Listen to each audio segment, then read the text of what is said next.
book of 1 Samuel,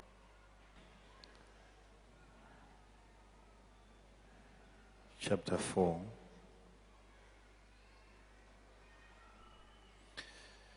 verses 11 to 22. Verse 11. And the ark of God was taken, and the two sons of Eli, Hophni and Phinehas, were slain. And there ran a man of Benjamin out of the army, and came to Shiloh the same day with his clothes rent, and with earth upon his head. And when he came, lo, Eli sat upon a seat by the wayside watching, for his heart trembled for the ark of God. And when the man came into the city and told it, all the city cried out. And when Eli heard the noise of the crying, he said, What meaneth the noise of this tumult? And the men came in hastily and told Eli. Now Eli was 98 years old, and his eyes were dim, that he could not see. And the men said to Eli, I am he that came out of the army, and I fled today out of the army. And he said, What is there done, my son? And the messenger answered and said, Israel is fled before the Philistines, and there hath been also a great slaughter among the people. And thy two sons also, Hophni and Phinehas, are dead, and the ark of God is taken. And it came to pass, when he had made mention of the ark of God, that he fell from off the seat backward by the side of the gate, and his neck brake, and he died. For he was an old man and heavy, and he had judged Israel 40 years. Verse 19. And his daughter-in-law, Phinehas' wife, was with child, near to be delivered. And when she heard the tidings that the ark of God was taken, and that her father-in-law and her husband were dead, she bowed herself and travailed, for her pains came upon her. And about the time of her death, the women that stood by her said unto her, Fear not, for thou hast borne a son. And she answered not, neither did she regard it. And she named the child Ichabod, saying, The glory is departed from Israel, because the ark of God was taken, and because of her father-in-law and her husband. And she said, The glory is departed from Israel, for the ark of God is taken. Thank you.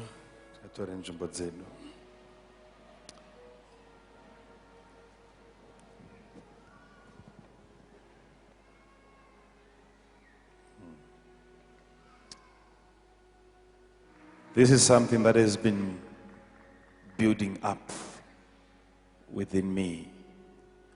I'm beginning to understand what I didn't understood before. That there are certain things that begins to happen when the glory of God comes into the room.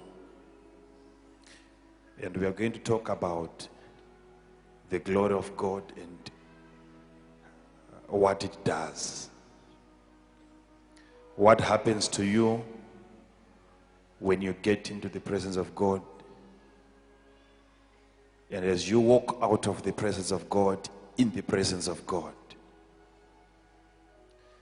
there is this transformation that takes place when you enter into a place where the glory of God is found. There is a change on you. There is a change on your family. There is a change on your health. There is a change even on your appearance. There is a change on the way you talk, on the way you walk, on the way you perceive. Now, it's impossible when we're married to get into the presence of God and walk out the same. It's impossible. I want you to be very much aware of this. It's impossible to get into the presence of God and walk away the same. It's impossible. It's impossible.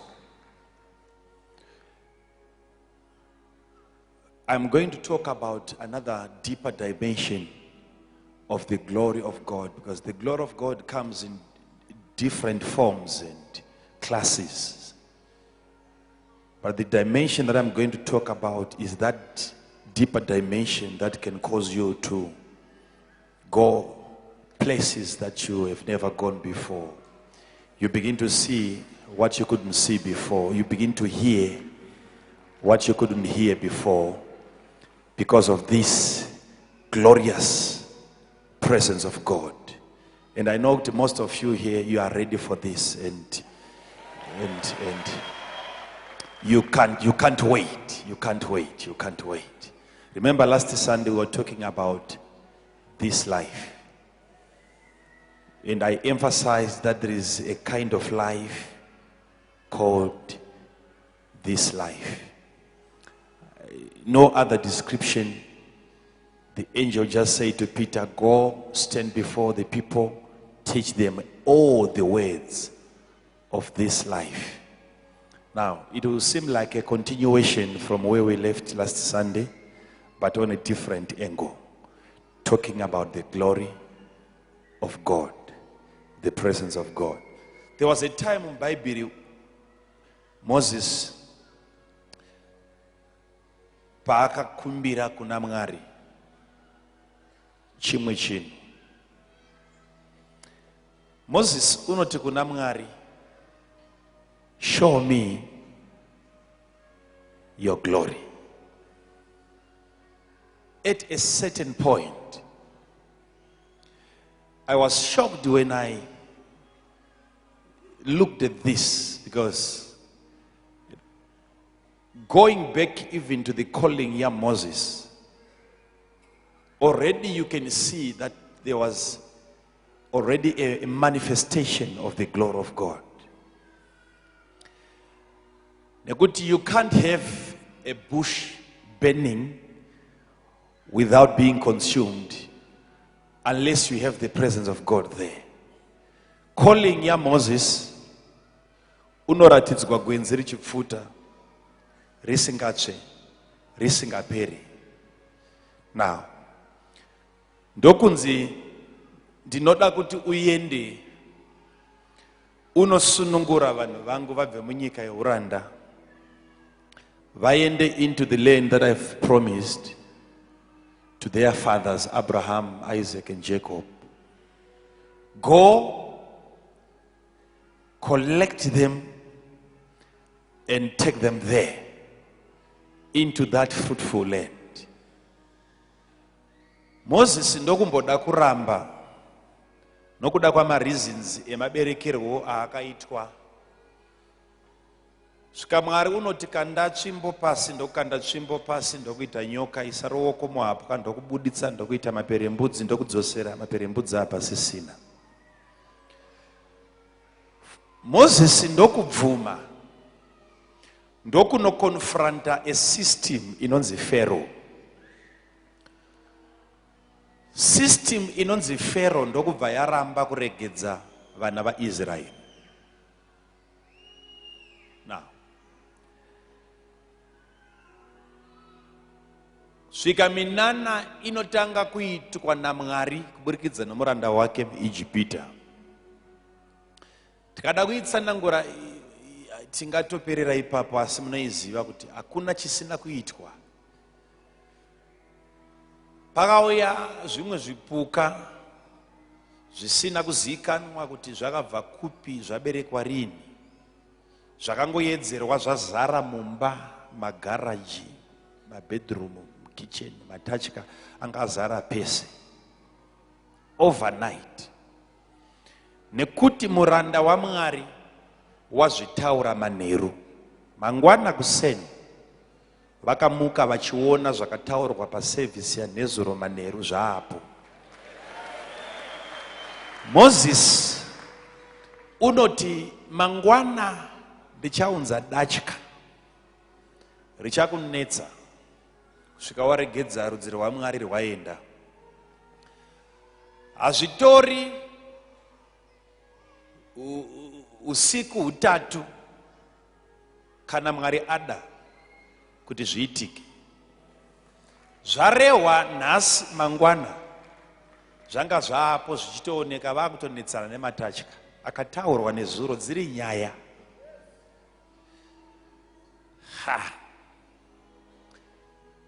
Hatichataura zveinda idzo nechii nemvura yakazoita ropa nechii.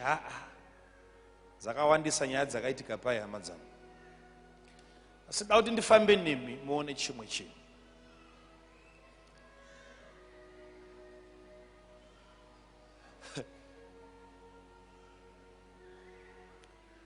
Zvese zvaitwa kusvikira pakuti gungwa rinotsemurwa nepakati, vanhu vopinda. Pamberapo ndopozouya vhesi Mozisi yaanoti kuna Mwari, ndinoda kuonawo kubwinya kwenyu.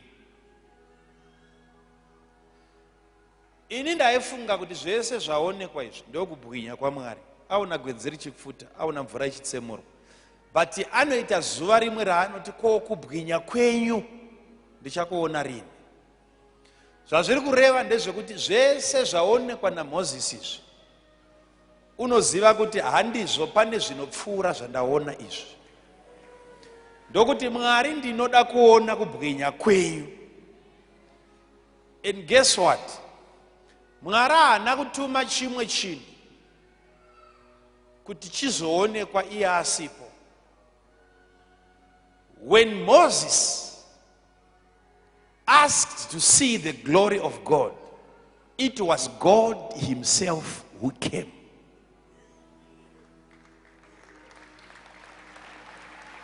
Ndiye Mwari wacho fair wakatobva atouya. Zvazvingangoreva ndezvekuti zvingatonetsa kuti upatsanure chinonzi glory naMwari. Wakumbira glory yaMwari, wakumbira iye Mwari wacho. Ndava hapana glory yake iye asipo, hapana iye apasina glory. Moses unoti, can I see your glory? And then God came. Now, glory kusavepo kwayo kunogona kukonzera dzimwe nhamo kusapera. Penyu hwako hakuna kwaungaenda. Ndinoziva kuti tine vanhu vari pano vanoda kuti tirambe tichishumira zvimwe zvinhu, but nderere zvakanaka. Hamusati vaunderstanda kuti glory yaMwari ikaburuka pamunhu zvii zvinoitika paari. Ndosaka tichitsvaga mari kupfuura glory yaMwari. Ndidzokorodza. Hatisati taziva zvinoachivhwa nepresence yaMwari pamunhu. Dai taizviziva, tsvagiro yatinoita mari ndoyatingadai tichiita glory yaMwari.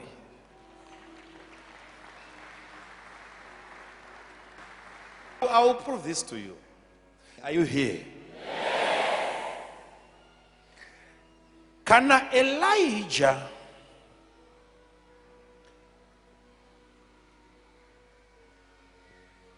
achienda mumba mechirikadzi musina chokudya, operforma a miracle yekuti muve nefood inodyiwa kusvika mvura yanaya.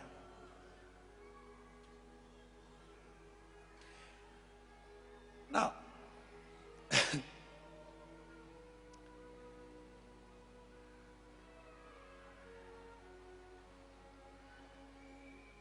Ko chirikadzi dzedu dzinofa nenzara, ko nherera dzedu dzinofa nenzara, ko vana baba nana amai vari kuziya nenzara, chisipo chaicho imari here kana kuti humwari husipo? Ndoda kuti muone pari kubva nhamo yechechi. Nhamo yechechi haikonzerwi nemari shoma, inokonzerwa nehumwari hushoma.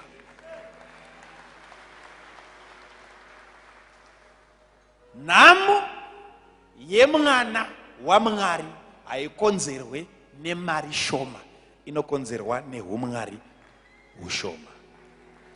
Huriko hunotonzi humwari hushoma.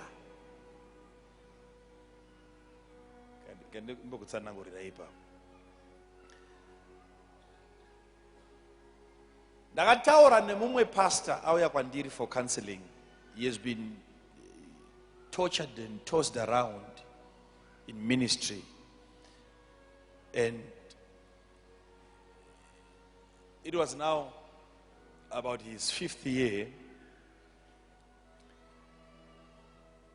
He was just waiting for them to accept him in ministry and give him an assembly. So wakauya achida kubatsirwa kuti anozviita sei. Ndiri kuda sangano munhu waMwari, but havasi kundipa sangano. Tikati vachakupa, ramba uchinamata, vanokupa. But it's like he needed to hear more than just ngonzi vachakupa. Aida mamwe mazwi anopfuura iwayo. Ndokutanga kumutsanangurira kuti you need to also consider and appreciate your size in the spirit. It is because you are still young and you have not yet grown spiritually. This is why uri kumirira kuti zvizoitwa nevamwe vanhu. Ndowana mupamufananidzo tatakagara patebho so tichitodya zvedu, ndikati muri kuona here kagaba keyogurt aka? Ndakaona. Ndokubva ndamupa scripture yaElijah iyoyi yekuti unodya chingwa choramba kupera, hupfu horamba kupera, mafuta oramba kupera. Achingodya, hakuna kuspa kwaendwa, hakuna shopping yaitwa, hakuna grocery raunzwa, zviripo zvacho zvichiramba kupera, but nzara yevanhu ichipera. Ndikati wasvika level yaElijah yekuti unogona kutora yogurt iyo woramba uchingodya, uchada munhu anokupa futi sangano here? Iko kutomboda kuripiwa humwari hushoma huchiri pauri. MuBhaibheri kune murume waienda pamukadzi 1 nemwana oti ndawana sangano, odyapo. Aine sangano rine vatendi vaviri, haana kuchema nzara yavo kuchema. Kuchema nzara haizi mari shoma, harizi sangano rausina, ndimwari wausati wanaye. Can I talk about the glory of God? Now, ndisati ndaenda kure, ndoda kuti nditange ndaclarify on this point. Ndoda kuti munditeerere zvakanaka. There is nothing to worry about. There is nothing even to clap hands for. But I just want you to listen. And once you hear this, I advise you to go and do likewise.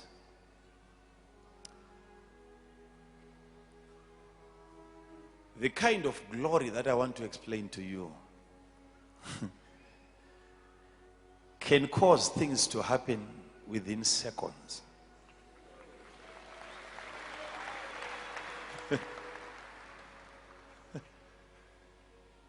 I'm telling you, right, if I begin to look into the prophetic calendar and I'm seeing events happening, unfolding in the spirit. And what I'm seeing is something that we have never seen before, even from the time of the history of the church. It has never been seen in that fashion. There are going to be serious and outstanding miracles which you can never comprehend, you can never understand. And the way God is going to perform those miracles, He's going to do it in a very swift way. Very swift. In the twinkling of an eye, somebody will be holding a miracle. Very, very, very, very fast. Like lightning.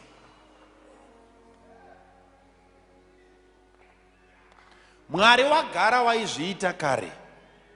But this time wakuzviita but zvine kukurumbidza. Because every time spiritually when I visit our past, what I feel is different from what I feel when I visit our future.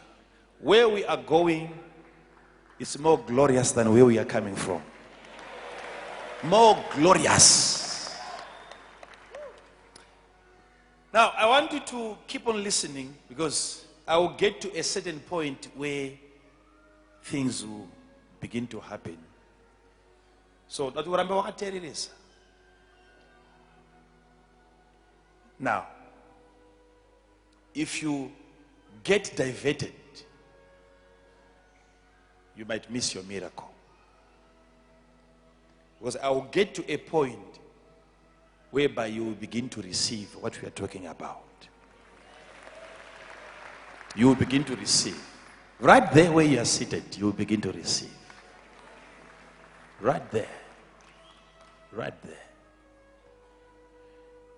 Because the glory of God is real. So real. So real. You will see, and I will prove this to you, that it is impossible to remain broke in the presence of God. Never. Never. Never. Never. You can't remain poor in the presence of God. No. No. So get this. There is something that we need to correct before I explain what I want to explain here.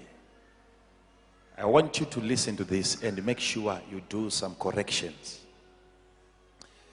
So many times, Mshoko Ramngari,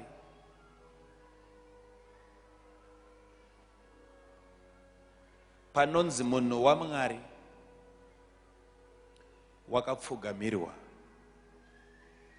akasarebuka vanhu kuti mapfugamirei.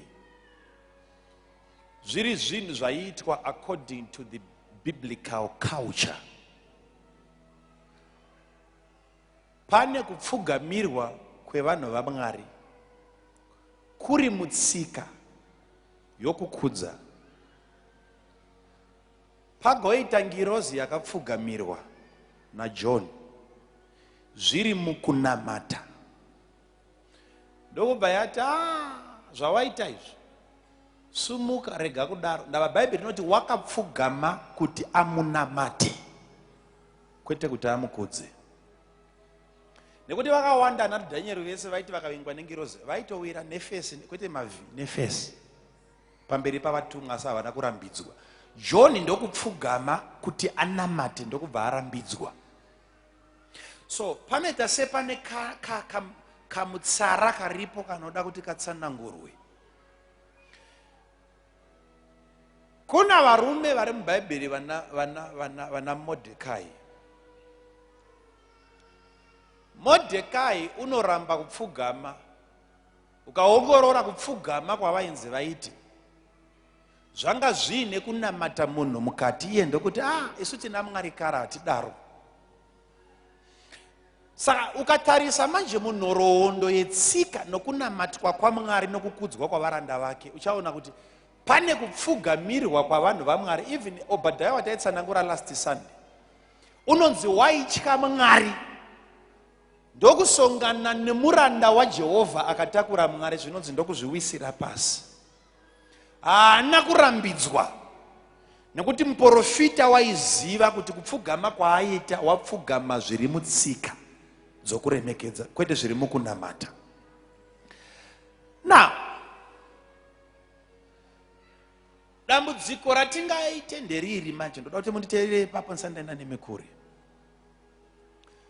Zvagara mutsika yedu isu, ndoda kuno vanhu vatema, mukuru unokudzwa netsika dzakadaro. Unotoenda pamunhu mukuru, kana ndibaba vako kana ndimai vako, wopfugama woti mamuka sei, maswera sei. Now, ini every time yandinoenda kuna baba naamai, kunyangwe ndiine nyaya ndoda kuti nditaure navo, ndotogara pasi tokurukura. Izvi zvekuti uri profeti, zvekuti wakazodii una akakubereka panyama, anofanira kukudzwa panyama paakakubereka. Ndava akwaizove kuprofita kunotanga iye munhu asina kupiwa muviri wokupfeka panyika pano. Ndirikuzwika? Now, dambudziko ringangozove rekuti ndikazviitira vabereki kuri kuvakudza, zvoitirwa munhu waMwari zvonzi anamatwa, panouya kanenge kaconfusion kekutadza kuchiziva manje kuti saka unoziva sei ukaona munhu akapfugama kuti ari kuitei? Ndo danger yapo manje. Unoziva sei kuti uku kupfugama kwake ndekwekukudza, uku ndekwekunamata? Nekuti kupfugama kwacho mabvi mamwe chete, okukudzisa nookunamatisa. But unonoverenga sei chikonzero chomunhu chasaka apfugame? Pobva papinda danger manje ipapo. Ndirikunzwika? Right. Nekuti kunyangwe munhu waMwari ashandiswa zvakaita sei, chero akabata mhepo akaisa muhomwe, muona dzafuta kudai. Hakuna muranda waJehovha unodeserve worship. No. Inzwai shoko rokutoti muranda. Haazi bose waJehovha, muranda. Komana webasa. Izvozvo zvokubata mhepo achiisa muhomwe ndo uranda hwacho, ndokusuka ndiro kwacho kwaakatuma, ndokushandiswa kwacho naMwari. Hakuna munhu waMwari unoshandisa Mwari. Mwari ndiye unoshandisa munhu wake. Muranda munhu, Mwari ndiye boss. Ndizvo here? Right. Asi nechikonzero chekuti tine vanhu vane pfungwa dzavainadzo dzisinganzwisise zvinhu zvaMwari. Nometa matsanangura mavhesi mangani amunotsanangura, zvinongoramba zvichikanganisa dzimwe hama dzedu avanzwisise. Ivo vanopfugamira vabereki vavo panyama, voti takudza, vakakuwanikidzai makapfugamira profeti vanoti manamata. Asi kudzidza vakadzidza, vakatoroora, vamwe vanotori nevana, but izvozvo havazvinzwisise kuti mutsika yedu zvisinei nokunamata, mutsika yedu mukuru hautaure naye makamisidzana naye. Zvagara mutsika yedu zvinongoripo. But tine problem yekuti tsika dzagara dziri dzedu dzikaitwa muimba yaMwari dzinopidigurwa zvonzi munhu akudi akunamatwa. Saka ndodati muteerere zvakanaka. Chinhu kana chakanaka icho chichikanganisa vanhu, zvakanaka ndezvekungoti ngachirambe chichiitwa. Asi kana chinhuwo chichikanganisa vanhu chisina zvachakanakira, pane kuti mupedze nguva muchitsanangura kuti aiwa tidaro, aiwa tinenge tisina pfungwa idzodzo, ko kungochirega. Ndava achipo kwagara kwanga kuri kungokudza panyama, zvinei pamweya izvi. Now, ndoda kuti muchinzwisisa, tinoitira vamwe vachiri kukura Paulo ane paanoti I would prefer going by the law of the weaker brother.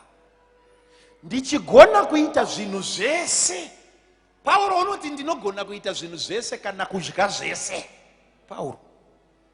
Asi ndaane zvimwe zvandisisadyi. Nokuda kwehama dzatinonamata nadzo dzinokuvara dzikandiwana ndakabata mhando yenyama yakadaro. Saka ndichadya, kwete nekuti Mwari akandirambidza, kwete nekuti moyo wangu unomira, but nekuti kune vachine moyo mitete. Ndava zvinondibatsirei kuti ndadya ndaguta ndanwa mvura, but mumwe wokuwara kuti ndaona Paulo achidya ishwa. Ndakuregedza ishwa, kwete nekuti kune vhesi yadzakarambidzwa, but nekuti kune vachiri kukuvara vakaona munhu waMwari achidya. Ndakuchiregedzera vasati vakura. Tirikuzwika? Na. Saka ndoda kuti tifambe nemi zvakanaka, tiregedze kusiyana. Hazvipo patsika yedu, hakuna dei randakamira apa ndichikudzidzisai kuti pfugamirai munhu waMwari. Hakuna dei randaka kuti pfugamai. Ameno kwamakazoona zvichiitwa neni ndokukopawo. But the revelation yandakapiwa zvichida hamuna kuipiwawo imi. Na unoziva here kuti pane kukopa bhuku remunhu wongotora anza yaaisa usina kumubvunza kuti wanga waiwana sei. Ndirikuzwika? Hatina mutemo wakadaro. Vanhu ndoda kuti musununguke, please, teererei zvakanaka. Kwete nekuti pazvanga zvichiitwa zvanga zvakaipa kana kutomboti pamwe kune shoko rabva kuna Mwari ratimatadza, hakuna. Asi tiri kuda kuitira vane moyo mitete. Tsika iyoyi kunyange yanga yakanaka ngairegedzwe. Now, zvinobatsirei, munditeerere zvakanaka. Zvinobatsirei kuramba takangoti takarasima nezvinhu zvaunoziva kuti zviri mutsika, hazvizi muchiKristu. Abereka ndikutsanangura zvinobatika.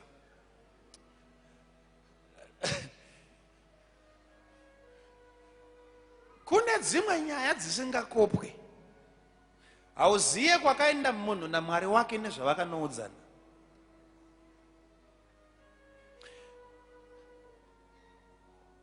Munhu waMwari, inzwa shoko rokuti munhu ana Mwari.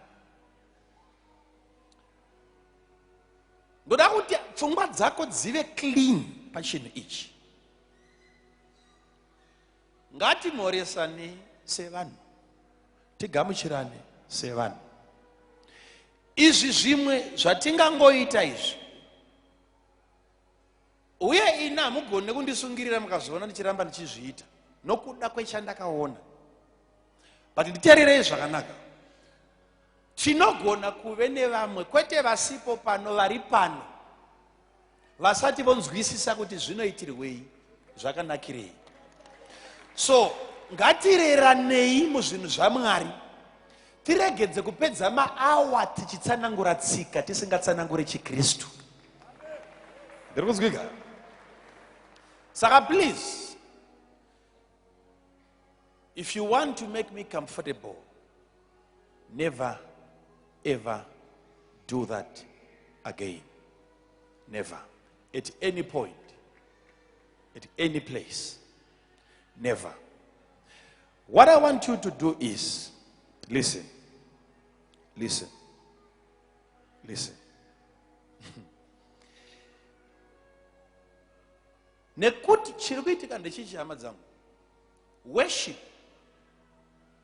hatina kugona kuidefinirwa zvakanaka. Kusvika nhasi vanhu vachinamata chinonzi worship hachina vati vakunyatsoziva kuti chii. Nekuti kana tine vanhu vachiri mulevel yekuti kupfugama kuworshipa, unomva waona nhamo ina Mwari wacho wavari kunamata. saka ndozvese zvikupiwa Mwari zvichinzi taworshipers kupfugama.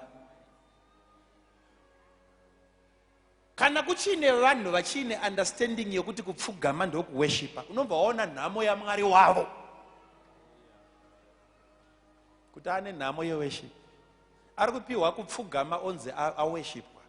Zvagara zvinopiwa mubereki, zvinopiwa sekuru, zvinopiwa mbuya, ndozvavari kuti worship kana vapa Mwari. Now, kuti murambe makatarisa kuno musakanganisike. Imi munozviziva kuti kana ndatoya panapa ndabata steering, hatimbopinda musango. Hatimbopindi musango.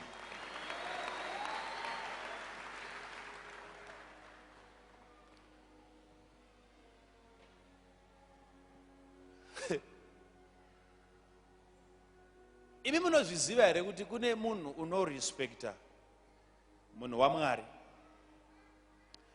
even makamisidzana kudai, because ona chaiyo inodikanwa kuti ipiwe kumunhu waMwari haizi ingaitwe physically, kana mari ingaunzwa kuchechi, kana zvegumi zvingabhadharwe, but kuteerera kuizwi rabva kumunhu waMwari munhu achienda kunoita.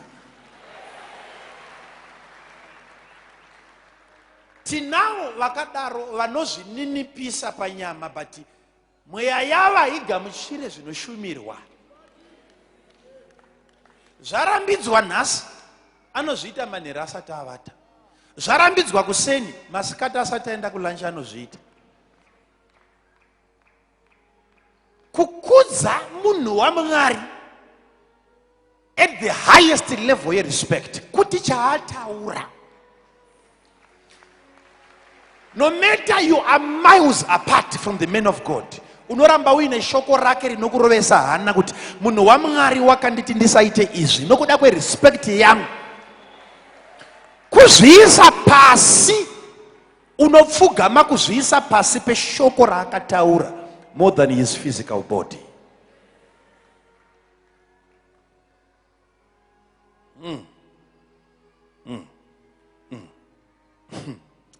Meno zvandiri kunzwa pano ndizive kuti vana vedu vanopinda nguva yemuno, rega tifambe nayo zvishoma nezvishoma. Presence yaMwari. Andewo titanga kutsanangura 1 Samuel chapter 2 verse number 12. I want you to look at it, and if you're spiritual enough, I'm telling you, you are going to be shocked by what you're going to see. Look at it. Now, the sons of Eli were sons of Belial. They knew not the Lord. Now, the sons of Eli were the sons of Belial. Belial means the devil. Zvino vana vaEri vaiva vana vaSatani. Etimbomira ipapo. Uri kuona here kuti panana baba tua pamwana umwe chete? Handizive kana chiri chechi yemweya yandinoziva. Muchenjere kuita hunhu iye pachidiwa chiKristu. Nekuti munozoona imwe chechi yakusumuka, imwe chisara, nokuda kwevanhu vakachengeta hunhu hwavo nedignity dzavo nemari dzavo nevana vavo vachitadza kuchengeta umwari. Teererai zvakanaka, muregedze kundinzwa muine nzeve dzinozvinzwa mukati. Vhurai nzeve dzenyu munzwe ndava yandiri kukupa evhangeri ichapiwa vamwe vachashanduka nayo. Zvino vana vaEri vanga vari vana vaSatani. Munhu unoita sei vabereki vaviri iye ari mumwe chete? Ipapa mukangoverenga mushe makanamata mushe, ndo pauchaona kuti mukana uripo panyika kuti uina baba vako vaunoti ndo baba vangu pamweya ugoita mwana waSatani futi.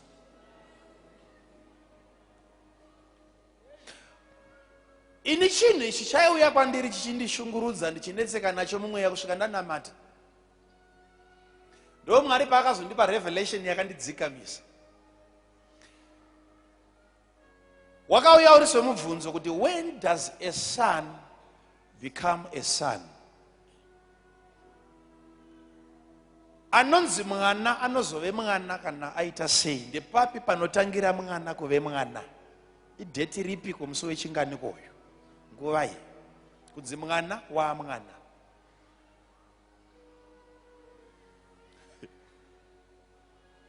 Tugenda ku glory, tugenda ku glory. Ndoko yakatangira nyaya yacho. Ndo same book yataverenga. Mwana anonzi mwana wa prophet. Panotangira umwana hwake ndirini? Why ndaiitiswa research iyoyo naMweya Mutsvene? Nekuti ukatarisa vhesi, ndo pandakapiwa vhesi naMweya Mutsvene, ndokuma ndaitarisa kuti maiwe. Zvikanzi Nashe uri kuona here kuti Eli anotoda munhu unotomudzidzisa nokutomushumira kuti azive kuti unonzi mwana wake, mwana waani futi. Ndava Eli anosara achifunga kuti vana ndevake ega, kwane mumwe akauya kuzobereka vana vakaberekwa kare. Chiri kundibata ndechichi, nezvandinonzwa pamweya. Ndaiti Mwari ndibatsire, ndava handidi kuzobatwa zvirwere nekunzi vanetseka vazodii vane BP vadii. BP yakonzerwa nemwana wandinenge ndichishupikira kuti naye weduwe naye Mwari. Dai ndazviitwa nemumwe munhu, mwana here ndiye angandidai. Na chakaipa manje kurwariswa nezvauri kuti handinganzwai nemwana iye asiri wako. Ndava chinokupa kushungurudzika maningi kuti handinganzwai nemwana, kufunga kuti ndewako. But pano pakuratidza kuti pane mukana wekuti wafunga kuti ndabereka, anogona kunoberekwa futi nevamwe baba. Unoonera pakusateerera. Kana baba vaanoti baba vataura, unoona pakusateerera.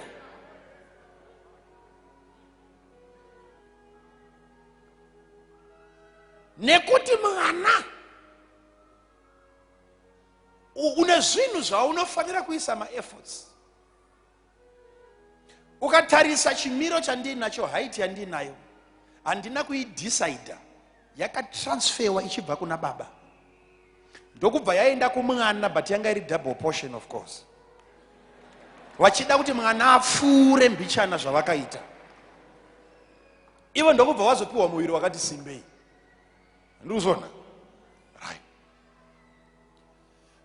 Zvese zvamuri kuona pano chimiro chacho zvakabviswa uko ndokubva zvapiwa sechipo kumwana. Zvina kunamatirwa izvo. Zvakatouya nekungoberekwa. Kuna zvimwe zvinhu zvamusingatombofanirwa kunamatira kana kukumbira Mwari, zvinofanira kungouya ndokunge makaberekwa nomuprofita.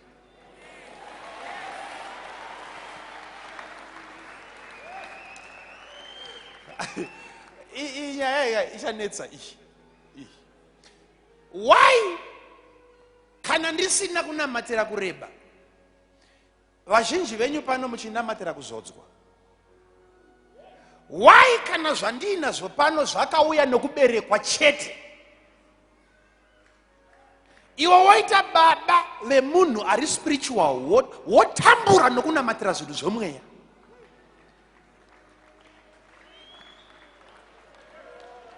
Zvinhu zvaifanira kuuya nokuzvarwa, makuita zvokutsanyira kaimwe. Saka nyaya inodzokera pakumbonocheka futi kuti pakaberekwa munhu here pamweya apa.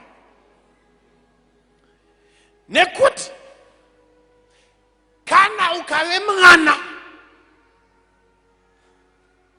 wababa vomweya, aufanirwa, apa handisi kureva mapastors chete, ndikureva wese mwana wobunhu hwaMwari. Ukaona uchishaya chokureva hama dzako haugone kudziparidzira.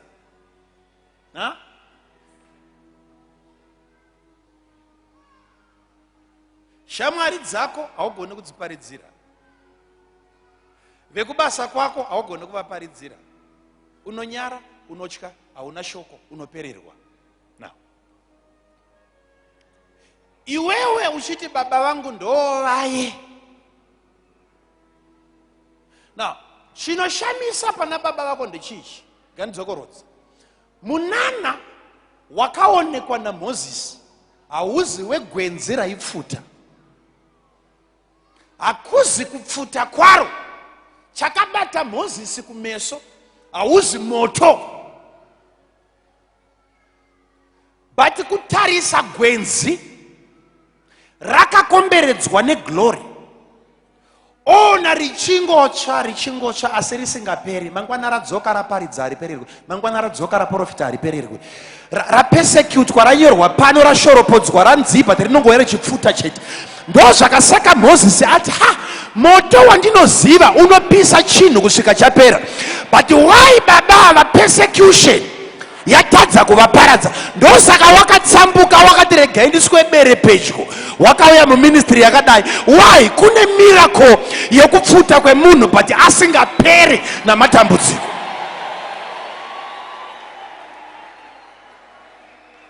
Saka iwewe manje unobva pano sei wonopiswa newakaipa wopera uina baba vasingapere nemoto.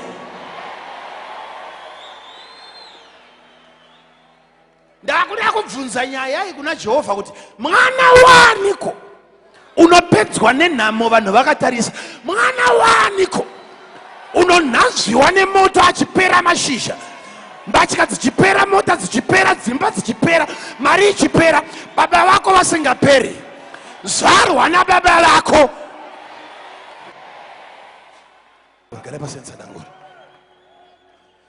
Akaberekwa negwenzi rinopfuta anopfuta, akaberekwa negwenzi risingaperi haaperi.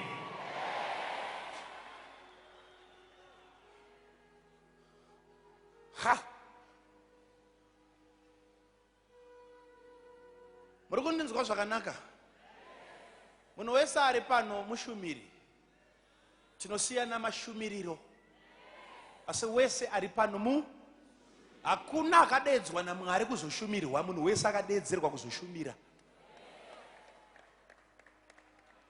Ndosaka dzidziso inopiwa inonzi to equip the body of Christ.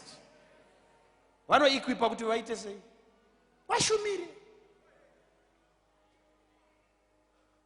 Kana uri pano uchindidzwa, especially kana uri pastor, hazvitenderwe nomurayiro wedenga kunzi unoshaya shoko. Wapedza kushaya shoko ugotendeuka ugoti baba vangu ndevava vanaro. No. Kushaya shoko hazviitiki wakaberekwa nababa vanaro. Nekuti kana waberekwa nababa vanaro,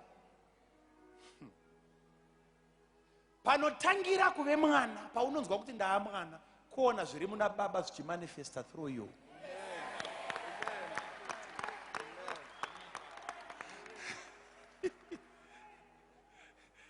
Idzweka pastor.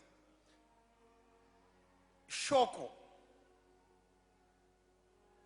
Ukatarisa baba vako ukaona kwavasvitswa naMwari, hausi kuona kwasvitswa baba, uri kuona kwavari kukuendesa. No definition ye leadership. Runzwika. Rekanidzokorodza. Hakuna upfumi hwenyika hunoverengwa nokuda kwepfuma yapresident. Hakuna nyika inonzi yakabudirira vachiverenga pfuma yapresident. Kupfuma kwenyika kunoverengwa munhu wepasi. Wanzwa zvonzi nyika yakasumuka, nyika yakaropafadzwa, havaverenge mota dzomukuru wenyika, vanoverenga yaakufambwa nomuranda. Level inosvika munhu waMwari handiyo inoretwa naMwari. Mwari anotarisa vana vomuprofita kuti vavaka dzimba dzakaita sei, vanogara pakaita sei, vanopfeka zvakaita sei. Nekuti kusumuka kwemuranda waMwari, kusumuka kwemukuru wenyika, it's an obvious case.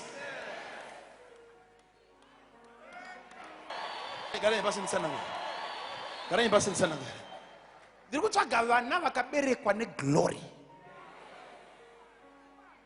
Kuparidza mopererwa neshoko. Unoziva hakuna chinhu chinorwadza panyika kuve neanonzi baba vako vagoshaya chokureva pamberi pevanhu. Iwe uchiti ndo baba vangu pamweya, pamweya paunoti ndo baba, vopererwa pamweya pacho. Mimwe misangano mikuru inoshambadzwa kuine 5 months kunzi kune musangano. Munhu opiwa program kunzi uri kuparidza. Agonamata, agotsanya, agodii. Kumira pamberi pevanhu kudai so.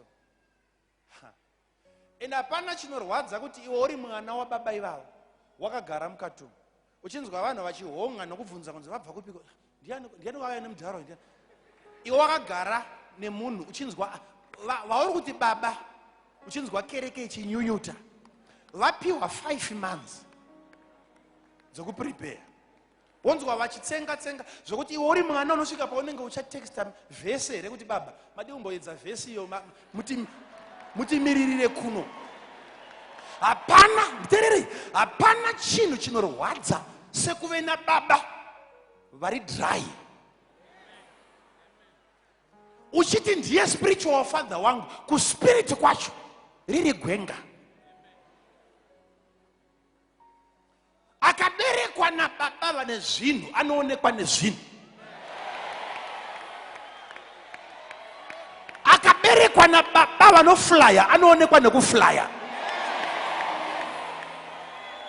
Akaberekwa nababa vanovaka vari 1, anovaka ari 1.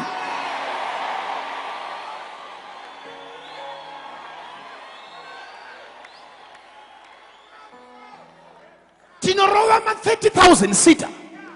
Iwe mwana wotadza 2-bedroom house. Hazviite nhasi unoberekwa usati wabva pano.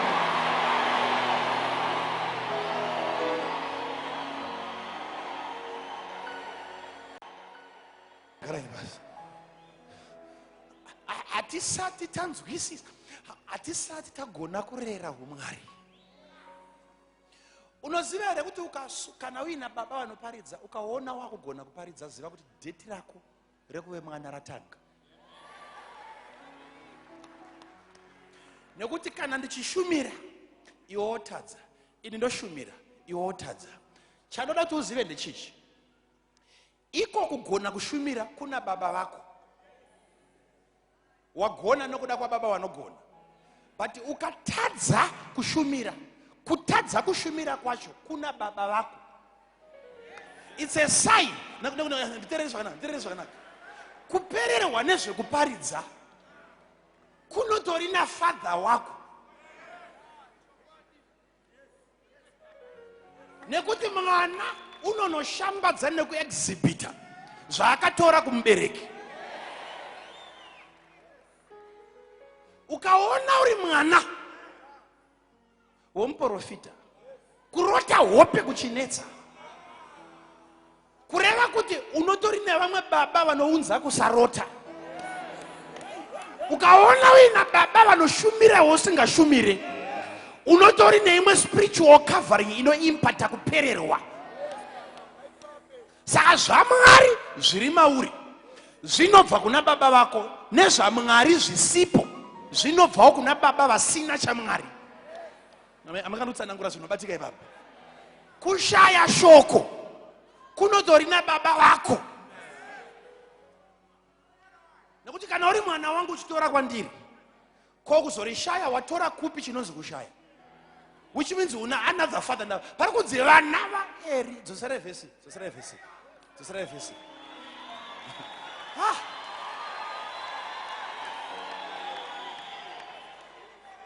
Vana vaEri vanga vari vana vaSatani.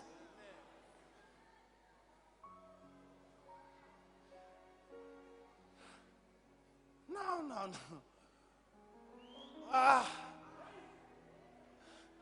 kana ndichigona kuti ndabereka mwana anoenda unoberekwa futi naSatani, toita vana baba 2 pamwana 1, pane confusion manje. Now last verse inotyisa, verse yopedzisira inoti they knew not the Lord.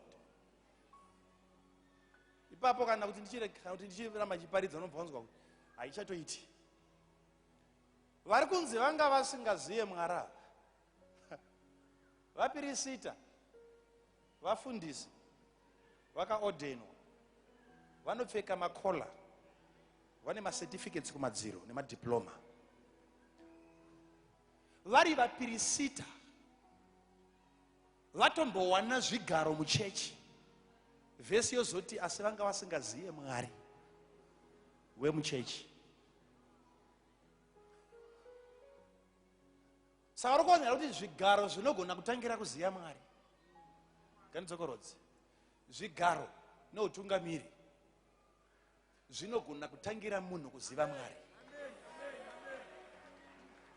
Nokuipa kwaita nyika, nokuipa nekupinda kwayaita muchechi, unogona kunhongwa neelection ukapiwa chigaro muchechi chikatangira kutya Mwari kusvika pamunhu.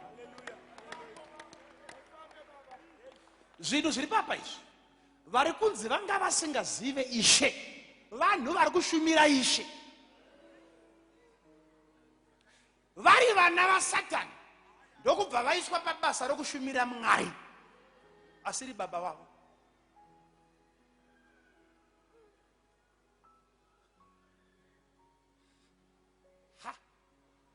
Vapinda sei muchechi? Chinorwadza ndechekuti vhesi ipa yakunyorwa, vanhu vanzwa nokuunza zvipo, mombe dzanzwa dzapera, mbudzi dziri kuuyiwa nadzo, vamwe vari kubva uko vachiuya kuShailo every year, pfungwa dzavo dzichiti Mwari wakatipawo covering, Mwari wakatipawo vazodziwa, Mwari wakatipa varanda mumwaka uno. Vhesi yonyora pano kuti havazive Mwari wacho, but uku zvipo zvichitorwa. Saka vari kuendesa zvipo vakabatwa kumeso neofisi yemunhu. Vanofunga kuti kune ofisi ndo kuna Mwari, kune title ndo kuna Mwari, ndokupedza matanga vachiendesa mombe kuchechi kuna matsotsi. Zvakaitika sei kuti vasingazive Mwari vanobata microphone vachishumira? Mikana iyo iri kuratidza kuti yazaruka, yekuti nevasingazive Mwari vanomushumira. Vana kwavakamuona pana chaMwari chavanoziva, but vari kumushumira. Ipapa nditeererei, ndavatese tiri panapa, ava vapirisita, munhu wese ari panapa, we are a royal priesthood. Tiri vaprista tese panapa. Chiri kurwadza kuzoziva nhasi kuti baba vari pano naamai vari pano havazive Mwari. Unoita sei kana chechi yatungamirirwa naane chigaro asingazive Ishe?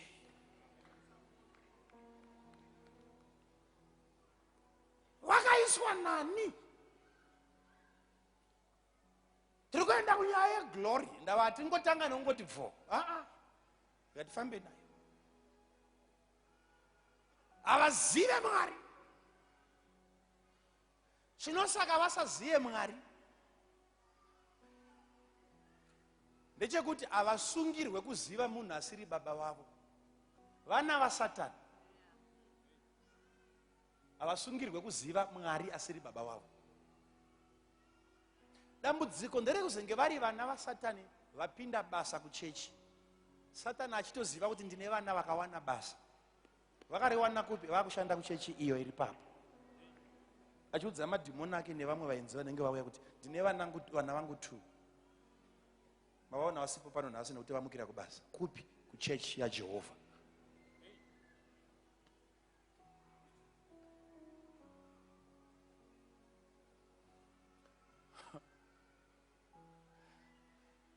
Hana ndo paakauya, achiuya achinamata achidzokera, achiuya achinamata achidzokera, achiuya achinamata achidzokera. Vakomana ava vakatanga kuita misikanzwa. chokutanga chavakatanga kuvhiringidza inyaya yama-offerings. Pavakatanga kugumbura Mwari pasati panyorwa yeupombwe,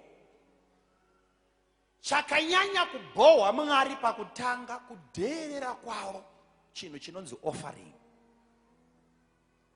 Vakatanga kubvoronga nokuvhiringidza ma-offerings. Ndo pakatangira hasha dzaMwari kumuka, nekuti vana vaSatani havazive kukosha kunoita offering. Unovadzidza nokuvazivira paoffering kuti ava ndo vake ava, kushaya hanya neoffering. Aiwa ngatibatsirane zvakanaka. Unomuziva sei kuti mukuru wako mwana waSatani vakatanga kufumuka paoffering? Vakatadza kukolekta mari dzevanhu zvakanaka zvaidiwa naMwari. Ndo pakatanga kufumuka kuve kwavo vana vaSatani, ivo vachiparidza vakazora paoffering. Izvi hamungazvinzwe zvinonzwikwa nemapastors. Nteererei. Imaizviziva here mafundisi kuti kurongeka paoffering nekuipa time nokuiremekedza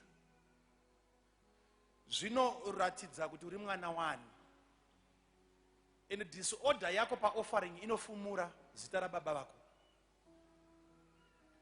Pavakatanga kuonekwa kuti vana ava vanenge vakaberekwa naSatani paoffering, ndava zvipo zvaiti kana zvauya Mwari waiti ndinoda kuti chipo kana chaakupiswa ngachipiswe chipo china mafuta. Vanhu vokwenya matches oenda pa nyama yoiswa paaltar but ine mafuta ayo. Now vakomana ava manje vaituma shasha dzavo dzoenda dzonotanhaura mafuta yese, nyama yakanaka yotorwa zvonzendesa kumba. Tiri kuteera mbosara tichipisa zvasara. Vanhu vouya nezvipo zvavari kuti ndiri kupa kuna Mwari, zvopiswa zvosvika kuna Mwari zvisina mafuta. Ivo vakaunza kuimba yaMwari zvine mafuta, vazodziwa vachitanhaura, vachidhonza kunamata 20, 30, 40, 50 years, vachishumira pasina kana chechi inovakwa, but maoffering achitorwa, zvipo zvichiuya pasina kana structure inonzi taakuvakawo checha. Yes and yes, but vana vachiunza zvipo, mafuta achitanhaurwa, vanhu vachitenga motikari.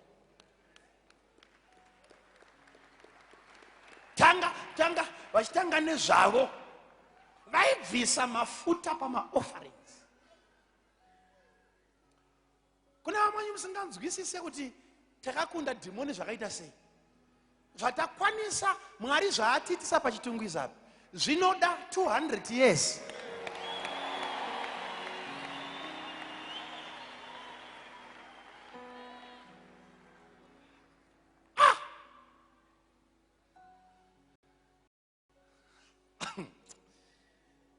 Garai pasinisanangura. Kwete nekuti vana eukana havasi kuunza zvipo, vari kuunza asi zviri kunosvika kuna Mwari iri nyama iri dry, mafuta atorwa.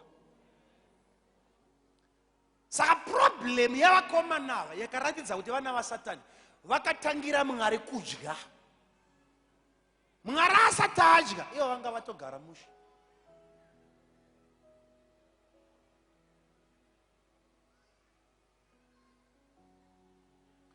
Anotonzwa kuti zvinotori normal. Pana chinotombonzwika ipapa kuti takanganisa papi. Zviri normal. Nyama yauya ina mafuta ndokubva yapiwa Mwari, voya vasura. Tora mafuta waenda nawo.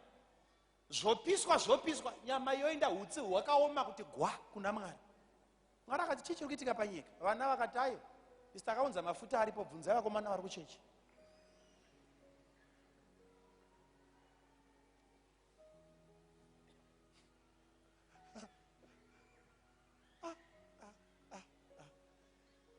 vapedza kudaro bhaibheri robva rataura chimwe chivi chavo kuti vaitora vasikana vovata navo.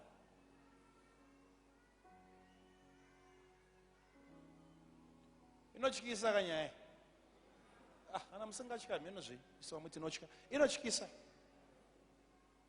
Payakanyanya kundityisa manje kuzopiwa list revakadzi vavo.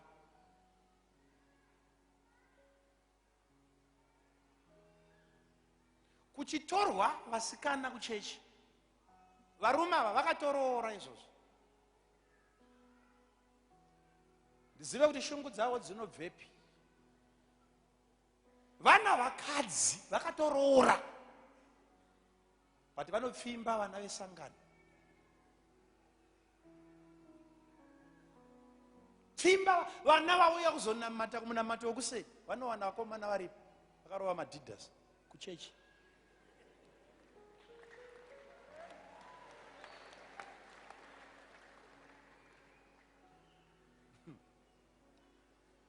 Kusvika chechi yapitigurwa rabhawa.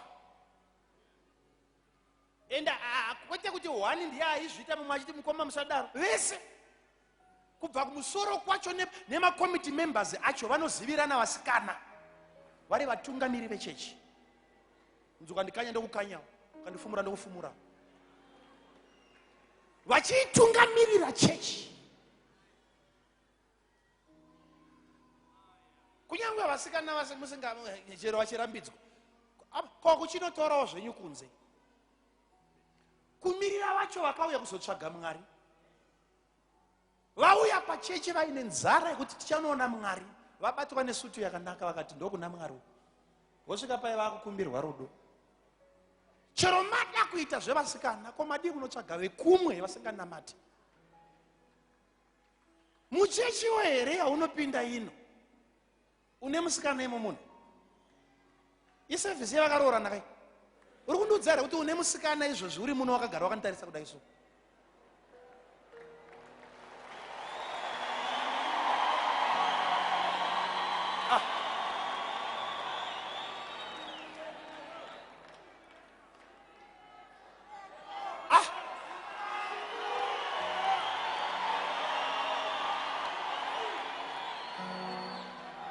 Wondiudza kuti Mwari wandinoshumira ndokubata musoro neruoko.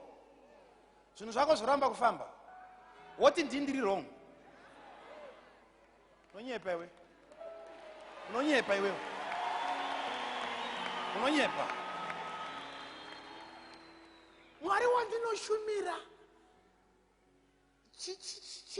chikatapira chisingaite zvokuti hazvina mhosva kuti nhamo yacho yakakura zvakaita sei. Ukagona kuteerera chete kuti zvatakuti regedza iwe uchiregedza. Unofamba nendege yako uri wega iwe yako wega. Hapana chinotadzisa Mwari kukuropafadza. Kuteerera baba vako.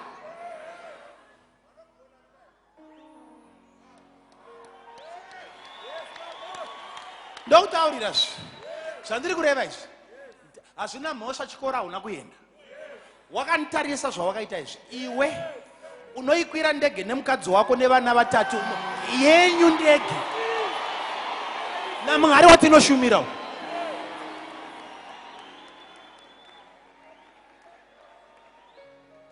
Kuteerera Mwari kuno overtake madegree nemadiploma akaitwa. Robva rati kudii Bhaibheri kutya Jehovha ndokuvamba kweuniversity. Unodyiswa zvakashayikwa nevakadzidzira kuzvidya nekuti wakatya Mwari. Gare pasina gare pasina.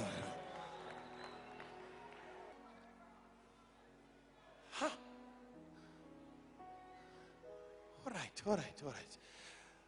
Vakomana vari kutora offering, votora munhu wacho auya neoffering, vomuita sacrifice futi.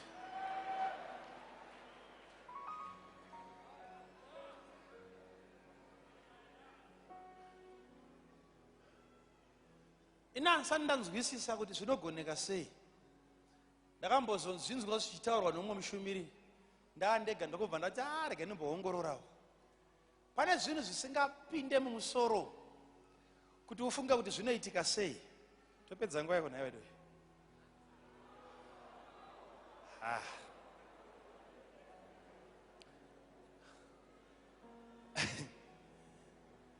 Makamboona here vanhu pamafirimu kana pama-African movie pai kuti unoona mafirimu matatu ake anonzi ndiye akaacta. Firimu yega yega ine mukadzi ipapo. Firimu rega rega ane mukadzi wefirimu iroro. Mopindwa mubedroom, mopindwa mumachira, vanhu vombundirana ndava tiri kuacta.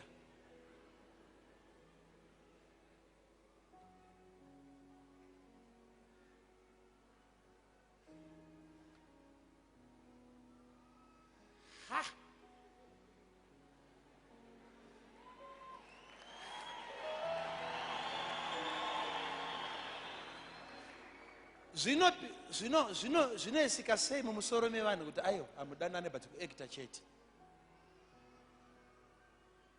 Vanhu vopinda mublanketi rimwe chete ndava kuacta, hapana rudo kuacta. Vogarana pamakumba kuacta.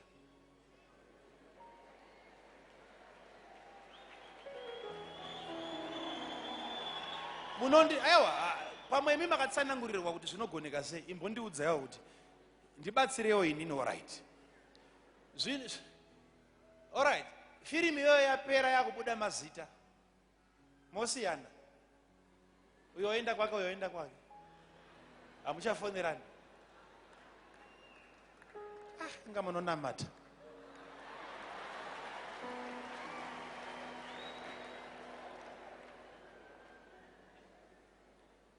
Kana munhu uchiita kutsvaga mari kusvika pakadaro, ndiyewo monzwa achida kutirambidza kutora offering muchechi. Iye anoitsvaga kusvika pakadaro. Handiziva kuti chero even madzimai acho achiigirwa kopi iri raw isati yabuda paya kunzi tiri kuacta mazuva ano, mudzimai achifanoona firimu rababa. Hakune vamwe vanhu vagere mudzimba vakapiwa kushinga naJehovha.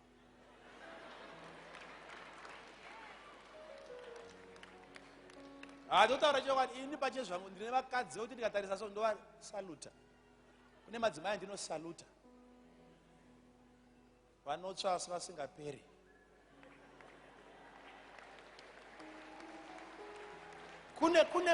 Kune dzimwe marriage dzisingagariki. Moto chete kubva paveranda kupinda mumba. Moto.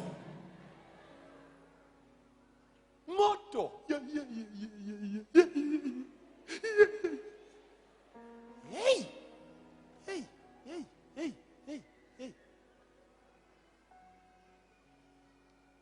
Shasha inopopota kudaro. Ukaiona ichitaura nemamwe madzimai kumabasa uko, munhu kwai munyoro.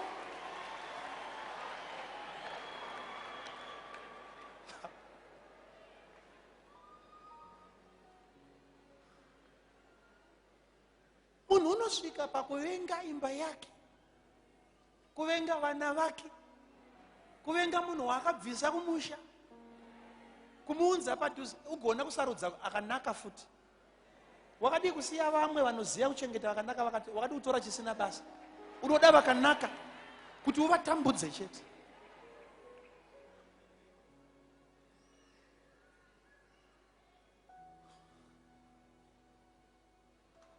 Ukaona uri mukristu but mhuri yako ichichema nokuda kwako, uri mwana waBelial.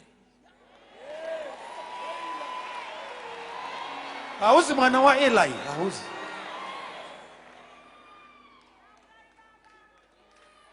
Ukaona mhuri yako ichichema, tiwakabatana maoko so na mama tuchinamata, tuchichema, Vana vachibvunza, naye mama, dhedhe vari kupi? Kunzi vari kuuya vana ngatina mate Mwari achavanzwira tsitsi. Mhuri yako ichichema.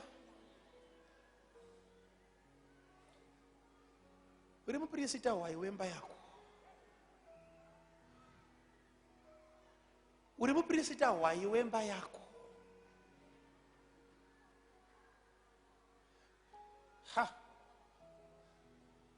Ndo paunonzwa vamwe vachiti hai wakani. Ndatonzwa vamwe vachitaura achiti kwana Makandiwa.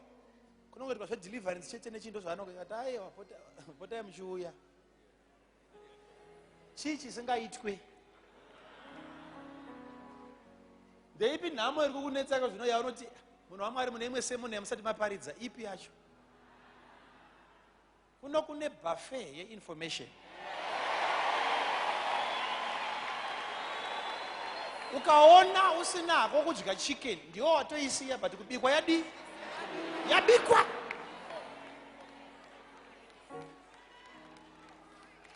Tiri kuda dzimba dzinovhakachirwa nengirozi. Glory yaMwari imaintainwe mumba kusvika zvinhu zvaakuwanda.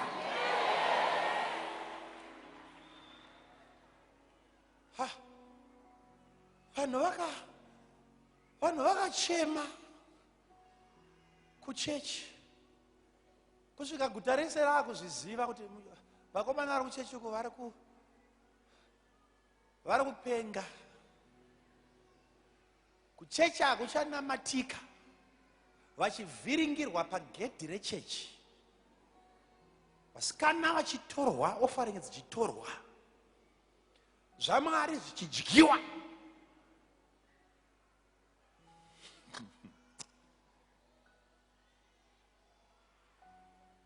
Munoireza gore rino, mangwana gore rino yamunoireza futi, gore rino yamunoireza futi. Kana rata rinotengwa hapana. Aika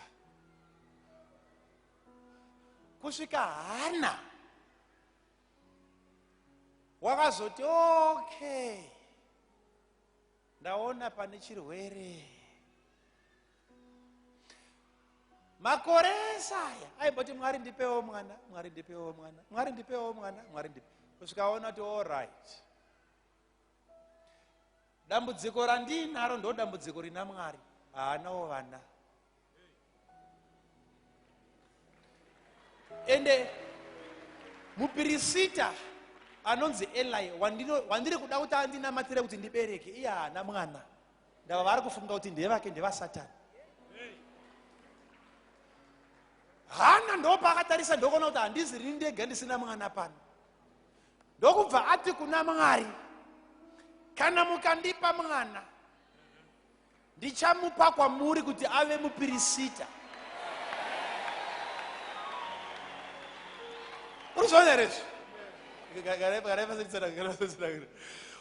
Saka Hana paaienda kuchechi achidzoka, wakasvika paakaona kuti Mwari haasisina upirisita unomumiririra. Ndokubva apledja mwana wake kuti Mwari musaore moyo, kunyangwe vamuinawo vari matsotsi, but ndaakuvimbisa kuti zvamusinawo mwana mukandipa ndichakupai mwana iyeye kuti tese tinzi tine vana. Ndava nhamo yangu ndo nhamo yenyu. Saka ngatitauriranei, ndokutanga kunegotiata nedenga. Jehovha ndokuona kuti musikana uyu wakuda kundikavhawo, kana abereka nini ndaberekawo ndane mupirisita.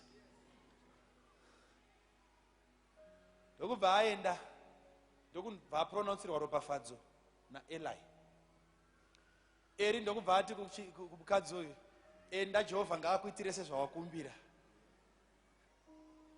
Mukadzi ndokubva abva kuchechi kuna Eli.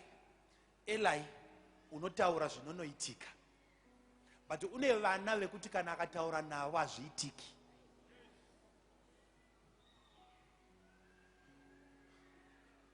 Tarisei apa ndakuda kuenda pamheno kuti munopanyora sei. Hana ndokubva aita zvivindi zvekuti apedza kuzvara mwana wake anomuendesa kuchechi, ndokubva anomuisa pasi paEli kuti Eli ave spiritual father waSamuel, Hana achinyatsoziva nekutoona kuti vana vaEri dzaamhombwe vafoira kunamata, asi iye ndokubva atora mwana wake ndokunoisa pasi pesame covering, which means akapiwa a spiritual foresight yekuziva kuti kufoira kwababa hakuonekwe pavanavo, ndava vanava vana vaSatani, rega ndiendesere babava mumwe mwana anoteerera. No. You need to be very careful. Ipapa pane nyaya.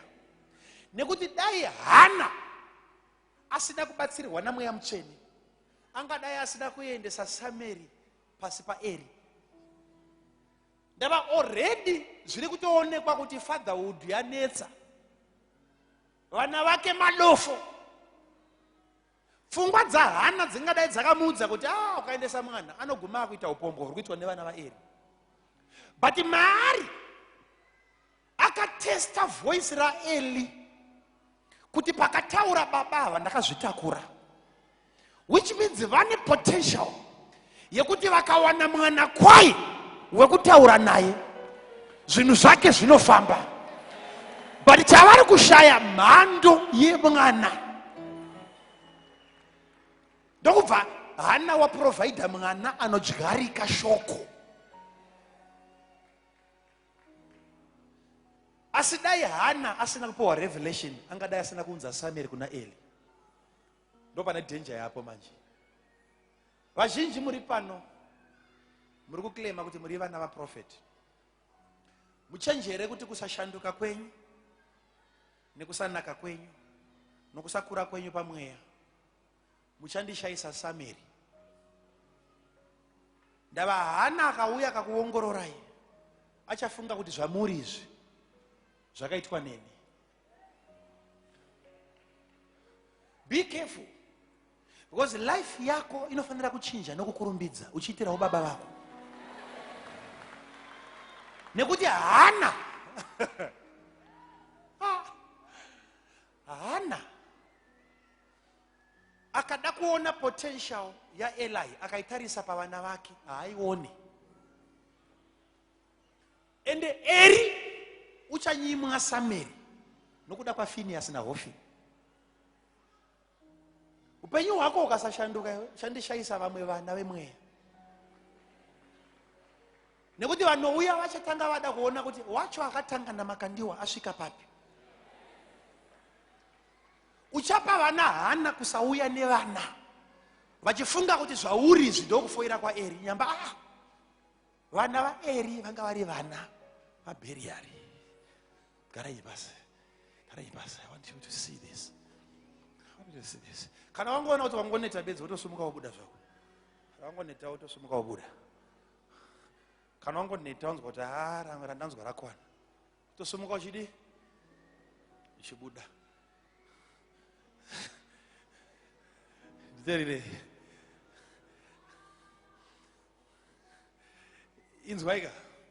Inzwai. Kusashanduka kweupenyu hwako kuchandishaisa vamwe vana. Kuramba uchitatarika uchidzedzereka, uchingodonha, wasumuka wadonha, wasumuka wakonfesa, wasumuka wadonha, wazora wakanya, wadii. Uchandishaisa Sameri. Ndava vanokuona uchiita zvauri kuita zvemutemberi izvi vachafunga kuti zvakabva kuna baba Eri. Zvakutoda Hana anozarurirwa kuti vana kudaro zvavo baba vava vadaro. Ngandimuvhe ndibve ipapo. Eri ndokubva audzwa namakuhwa kuti vana vako ndo zvavari kuita kuchechi. Ndokubva kwauya nevamwe vane evidence yokutoti isu vacho takadanana naye. Baba vachiudzwa izvi ndo pavakadeedza vana zvikanzi vanangu, nyaya ndiri kunzwa iyi muri kuiita here imi? Maitirei chivi chakadaro? sei manyangadza offering dzaJehovha.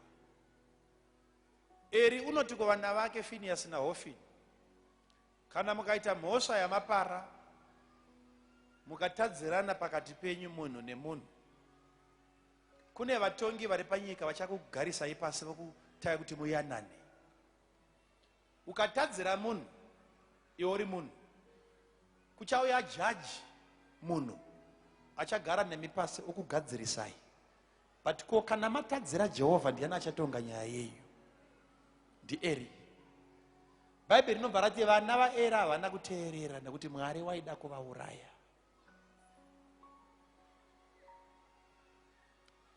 Vana Mwari, vana vaEri havana kuteerera nekuti Mwari waida kuvauraya. Ende kusateerera kwavo Eri hazvireve kuti vana vasingateereri. Vanoteerera, but vanoteerera baba vavo. Chinosaka vasateereri, wavaparidzira, wavaudza zvokuita voregedza kuita, vane umwe baba. Kune dzimwe vhangeri dzamuchiri kutenda muchine maDVD mumota, mamwe makasetsi, mamwe mapreacher nezvimabhuku nechii. Kuuya pana zvireva kuti uri mwana, kuteerera. Vana vaEri vaiteerera, but vaiteerera baba vavo Belial.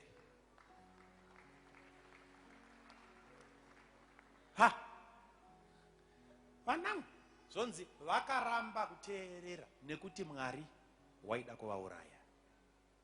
Kureva kuti nekusateerera kwacho kwavakaita vakabatsirwa naMwari vachitokuzwa nengirozi. Rambai. Mwari achida kuwana chokuvaurayira. Asi Mwari anga asatodiwo kuti vachitendeuka. Mwari apedza nemutendi, Mwari apedza nemwana wesangano. Asi sade futi kuti utendeuke. Wakubatsirwa naMwari kusateerera nokusashanduka. Kana padaro patoipa manje. Ukaona misikanzwa yako wakusapotwa naMwari, kuramba uchiita zvauri kuita izvo.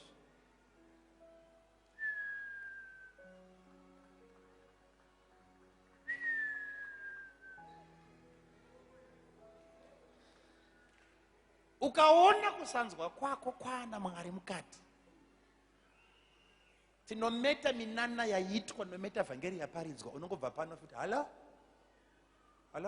where are you? Uchibva pano uchienda futi, uchinokurosa border, uchinovata kumba kwemumwe murume, iwe une murume kuno. Mwari wakuda kukuuraya.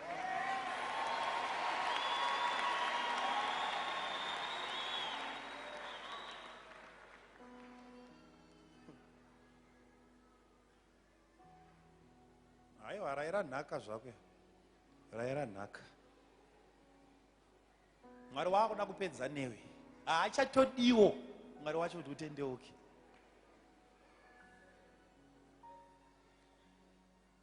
Eri wapedza kutsiura vana, mistake yakaita kuvasiya vachidzokera futi kuchechi.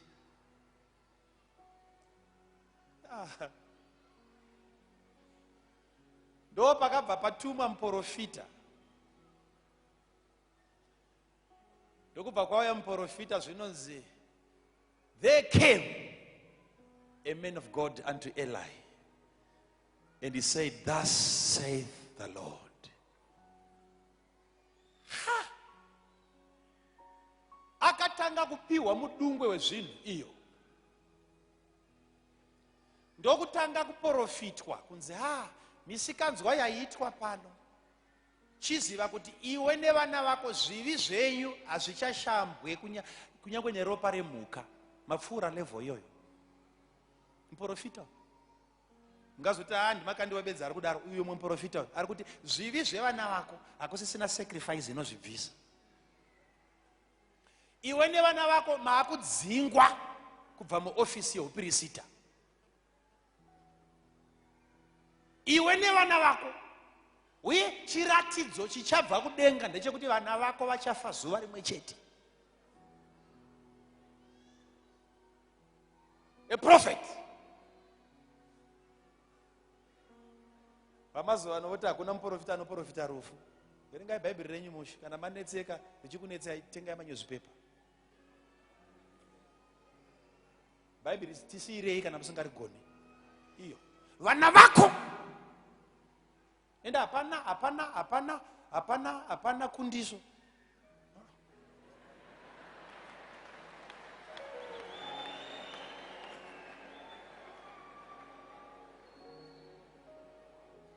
Ha. Hey. Iyo.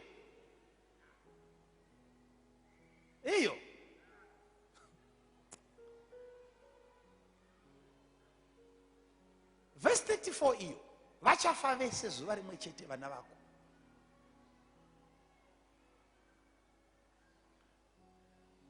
Nekuti wakavagadza vese. Vakatora offering vese. Vakaita upombwe vese. Ukavatsiura vese vakasateerera vese saka vanofa vese. One day.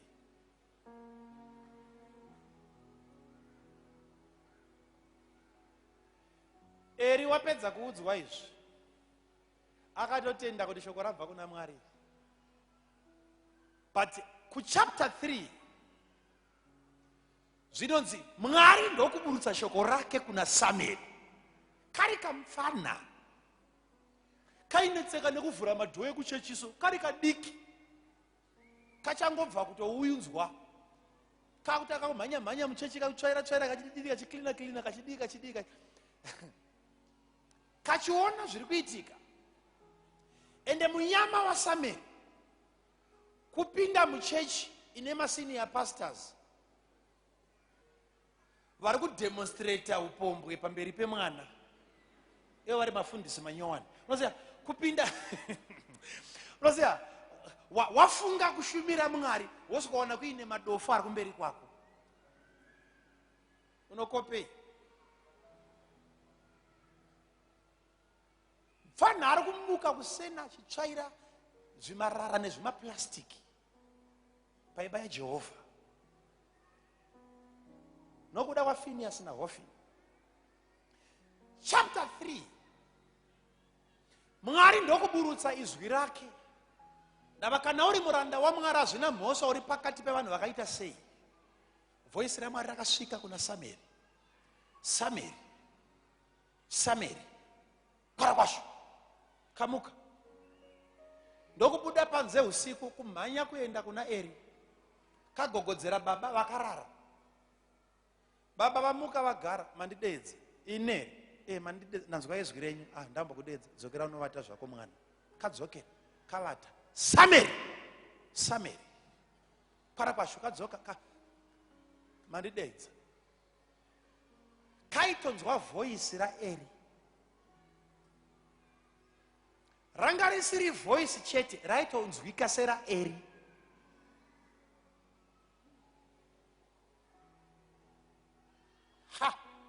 Kadzokera kuna baba rwepiri. Anzi nababayo akamwana. Andinda kumbodi? Mbokushaidza. Adzokera adaidzwa. Adzoka futa amutsa baba. Baba vakati yowe. Zvakuchaedza nhasi handirari. Mwanangu. Eri ndokubva azviziva. Nekuti waimbonzwawo Mwari. Mwanangu wadaidzwa iwe. Kana wadzokera ukanzwa izwi radzoka, rega kumuka uchimhanya uchiuya kuno. Ndo mistake yakaitwa nevanhu vakawanda vapedza kudaidzwa naMwari vakamhanya kumunhu.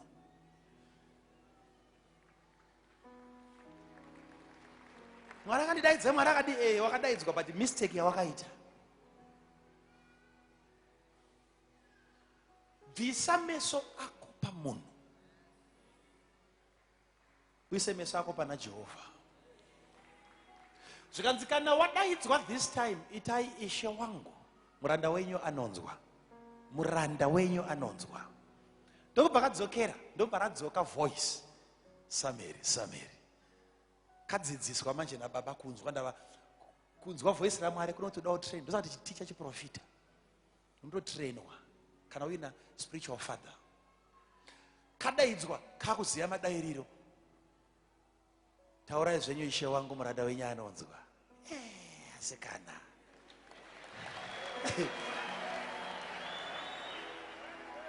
one zera ipapo. Yes, muranda wenyu anonzwa. Zvikanzi naJehovha, chinzwa shoko rangu randakuunza kwauri pamusoro pemba yaspiritual father wako. Ndichaunza kutuka pamusoro pemba yavo. Ndichaita chinhu paimba yake chekuti vanhu vese vachanzwa nzeve dzavo dzicharira. Urikuona chivi chaitwa nevakomana chakupinzisa mwana munightmare. Mfana grade 4 akudzwa makutukutu ezvinhu zvichaitika kumba kwababa vake nokuda kwevana zvisina zera naye. Ndichapani chaimba yake ndichadai ari kuudzwa nezvekumba kwaEri, Eri wacho aripo asingaudzwi. Zvakuudzwa mwana. Ndokubva kamuka kuseni akana kumbonogogodza kuti my father, I'm hearing a voice, God is talking to me. Yeah, come, let's sit down. Kakanyarara sekasina kunzwa Mwari. Kwete zvatinaitirwa izvi.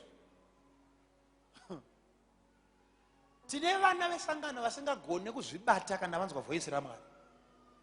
Samira achimuka wakanyarara saasina chaanzwa. Zvikanzi naEri, iwe uyapani. Handiri kudzwa kanzi uyapani. Uya. Zvikanzi Mwari wakakuti kudini zuro. Nevasinganzwe Mwari vanoziva kuti uya anonzwa. Kanzi Mwari akati kudini ewe nezuro. Ndobva vamboda kutsika, Bhaibheri roti kakambotsika zvikanzi naEri, ukandivanzira Jehovha ngaakuitirewo zvakadaro. Zvaari kureva ndezvekuti anenge ari kutopronounsa case kuti zvawanzwa ukasandiudza ngazvive zvokupedzisira naMwari wofuti chienda unokohwa kusaudzwa naMwari. Zvawandiitira pano ukandinyima information Mwari ngaakuitirewo izvozvo. Uchaita ministry isina voice. Fana ndokubva aona kuti ndapataiti pano. Ndokutanga kutsanangura. Apedza kutsanangura baba ndokubva vati shoko rawanzwa nderechokwadi.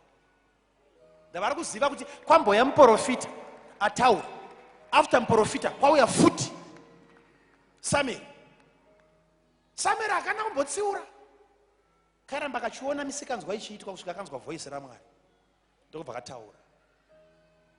Now,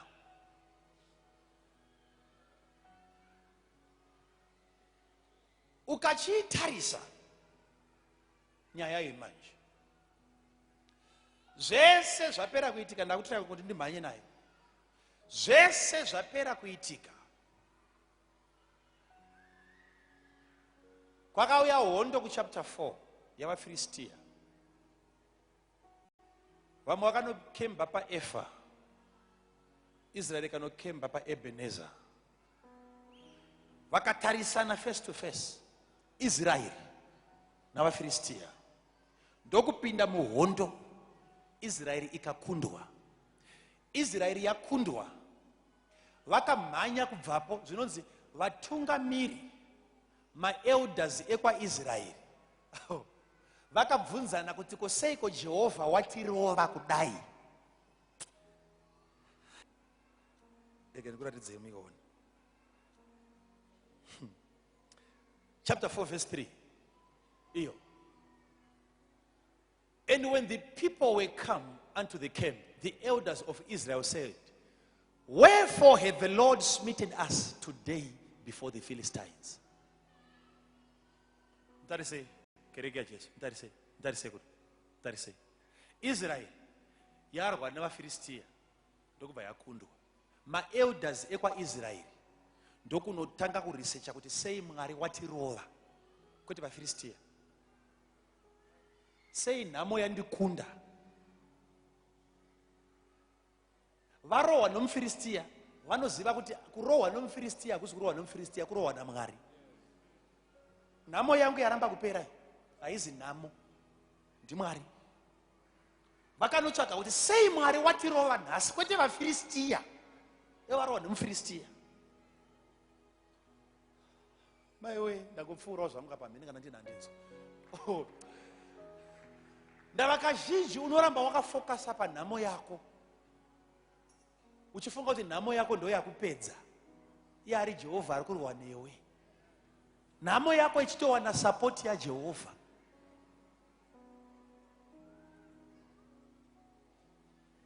Sei Mwari watirova ndokubva vati ora hande tonotora areka. Asvika paglory andinotsanangura nezvayo. Hande tonotora areka kushaino kwaendwa kuye kwakunotorwa areka. Areka yatorwa kwakafarwa wedu weka ikave yoyoyo yamuri kunzwa kuitwa nevana panze yoyoyoyoyoyoyo kusvika vaFiristia vakuti ha mhere yekufara iyo vanhu vanofara sei sitavakunda. Kusvika shoko rasvika rekuti areka yauya pakati pavo. Zvinonzi vese vakagwagwadza vakati maiwe Jehovha wadzoka. Ndokubva vatanga kupanana nhoroondo kuti Mwari adzoswa uyu ndiye akavhiringidza Faro. Faro haana kugona kumira. Mwari uyu unounza matatya. Mwari uyu haamirike pamberi pake. Vakahuta nekuti vaiziva kuti Israeri inokundika nekuti haina Mwari. Kana ina Mwari haikundwe nenhamo.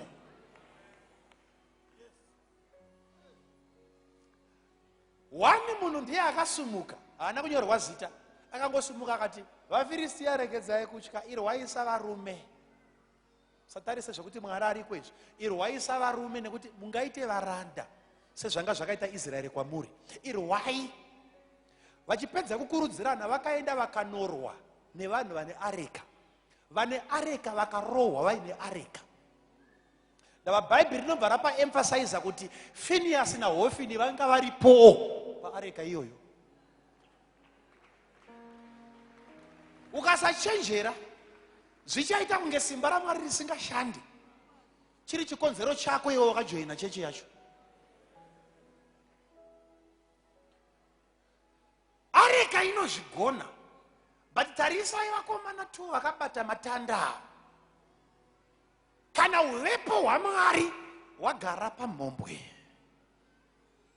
vatakura presence yaMwari vaine magirlfriends. vaFiristia vakauya vakatanga kuuraya nokugwarasha mwana waIsraeri. Areka iripo yakatarisa nokuda kweleadership yavakasarudza.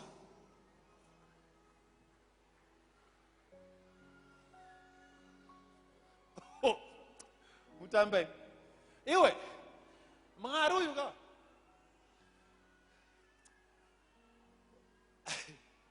areka inonza deliverance, but areka munogona kuisunga maoko kuti isakurwirei netsika dzenyu.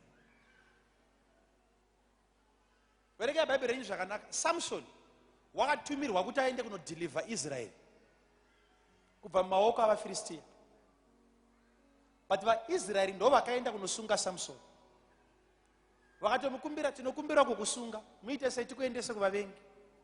Ndokutotsvaga tambo nyowani, ndokutotsvaga komiti yakaenda kunosunga, sunga maoko, sunga makumbo, tembedzana. Delivera wavo atumwa kunovasunungura. Ananya kusunungurwa ndo vakatendeukira munhu akatumwa kuzovasunungura, ndobva vasunga munhu akatumwa kuzovasunungura. Munosunga maoko esimba raMwari kuti risashande kudzimba dzenyu. Areka inorwira. Chanoda kuti munzwisise manje. Kwandakuenda nenyaya ndofunga ndichiri pa introduction. Changozoipedza manje kuitira kuti vamwe vauye. Ukaitarisa manje areka vakarohwa iripo ndokubva yatorwa ndokuendwa nayo navaFiristia. Vahedheni ndokubva vatakura Mwari waIsraeri kuenda naye kunyika kwavo. Kwete nekuti havana Mwari mumwe, vana Dhagoni, but kuti zvimwari zviwande. Ndokuenda ndokuno impota Mwari, ndokuuya naye mumwe munyowani. Israeri ndokusara isina Mwari. Dei iroro panonzi Phineas naHofini ndokubva vafa.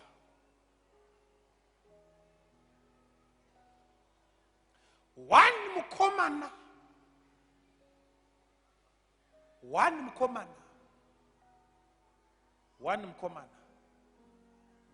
akapukunyuka wekwa Benjamin, unonzi wakamhanya mbatya dzakabvaruka, bvudzi rine huswa nedhaka, kachimhanya kubva kuhondo kudzokera kuShailo.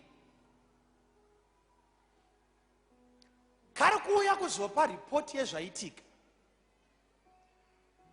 Ndokuuya Bhaibheri rinoti, padakuda kuenda apa, ndoda kuti vanhu munzwisise. Zvinhu zvemweya hama dzangu, zvoda vanhu vemweya. Listen to this now. Ripoti ndokubva yauya. Mukomana ndokubva atanga nokunoudza vanhu muguta kuti kwafiwa, areka yaenda. Zvinonzi vanhu vakatanga kuchema. Guta rekachema. Madzimai akachema, vanambuya vakachema. Nekuti areka yatorwa. Bhaibheri ndoparinoti zvino Eri wakabvunza kuti ko mheremhere yandiri kunzwa muguta ndei? Ndopakazosvika mukomana kuna Eri. Zvikanzi mheremhere yamuri kunzwa iyi, vanhu vari kuchema nyuzi dzandavaudza, zvikanzi ndedzei? Zvikanzi vana venyu vafa, Israeri yakundwa, areka yatorwa. Kandidzokorodzi. Uri kuona here kuti headmaster, mukuru wechechi, he was the last person to know kuti the glory has departed.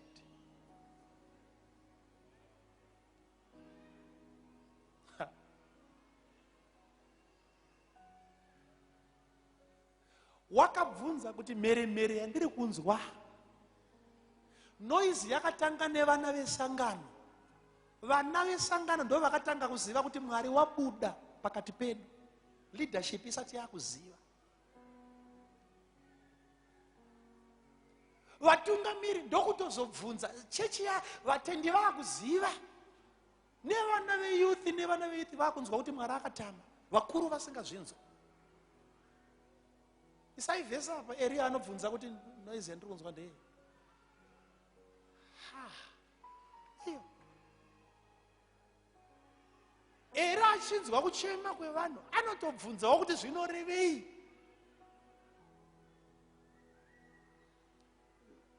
Verse 13 ndio inotsanangura kuti guta ranga raudzwa, Eri asati audzwa. Ramba makantarisa munyasobata nyaya yezvakanaka. You need to be very, very, very careful. Even ndakaiswa pano naMwari kuti ndive mutungamiriri weministry inoyi, I must be very, very careful. Ndiziva kuti chifundisi changu achikoshere Mwari kupfuura relationship yangu naye. Chiprofita changu number 2, but chikristu changu number 1.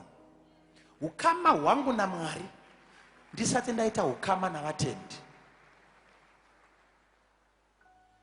Muri kuona here kuti picture iri papo iyo, iyi vhesi iyi chete ndikada kuiparidza, iyi ndokuda kuiparidza kwegore rese iyi, ndichitsanangura ira yatiri kurarama mairi, ndichitsanangura dispensation yatapinda sechechi, yekuti revival iri kumutswa naJehovha iri kuconfuse leadership, but vana havana confusion.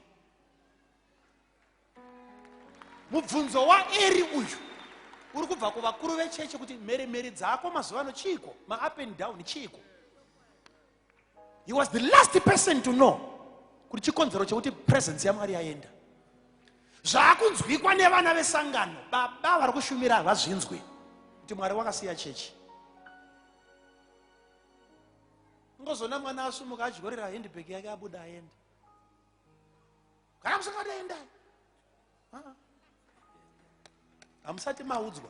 Bvunzai kuti mheremhere iri kuitika muchadenga, kutaura kuri kuitika nenyaya dzemachechi, chii chiri kuitika? Vari kunyanya kushungurudzika nazvo ndiEli. Munhu wese wakuzviziva, vamwe vese vakuchema. Eli anga asati audzwa. ndokutozobvunza anzwa chaos yakuya nevatenda kati chii chiri kuitika zvikanzi aiwa presence yaMwari yaenda.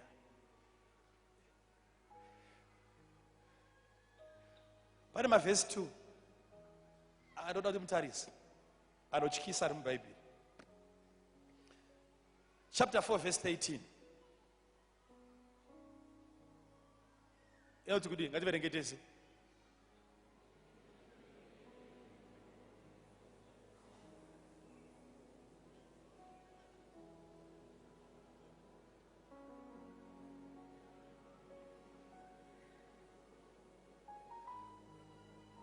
Right. This is the picture. Vanhu vaenda kuhondo, areka aenda kuhondo, masoja aenda kuhondo, vana vaenda kuhondo, vana Phineas nana Hofini vaenda kuhondo. Iye ndokubva asara ndokutora chair, ndokubva agara panzira. Achite. What was he doing? He was what? He was what? He was what? Which part of your body do you use when you watch? Look at verse 15. Ande?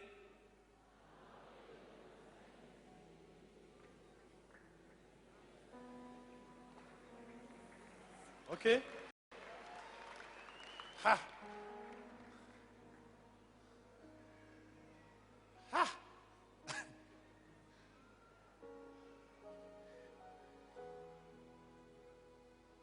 Ha.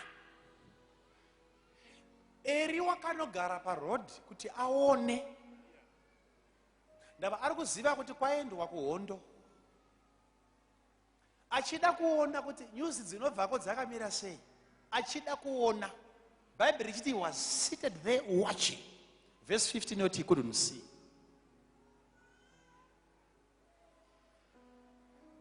Mwari ngaabatsire kereke yake mazuva atiri kurarama.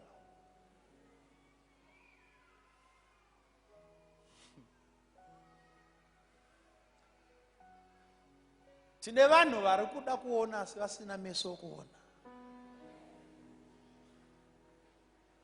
Vachida kuonawo vasina meso anoona. Makagara muri kuonei papa chamuri kuona?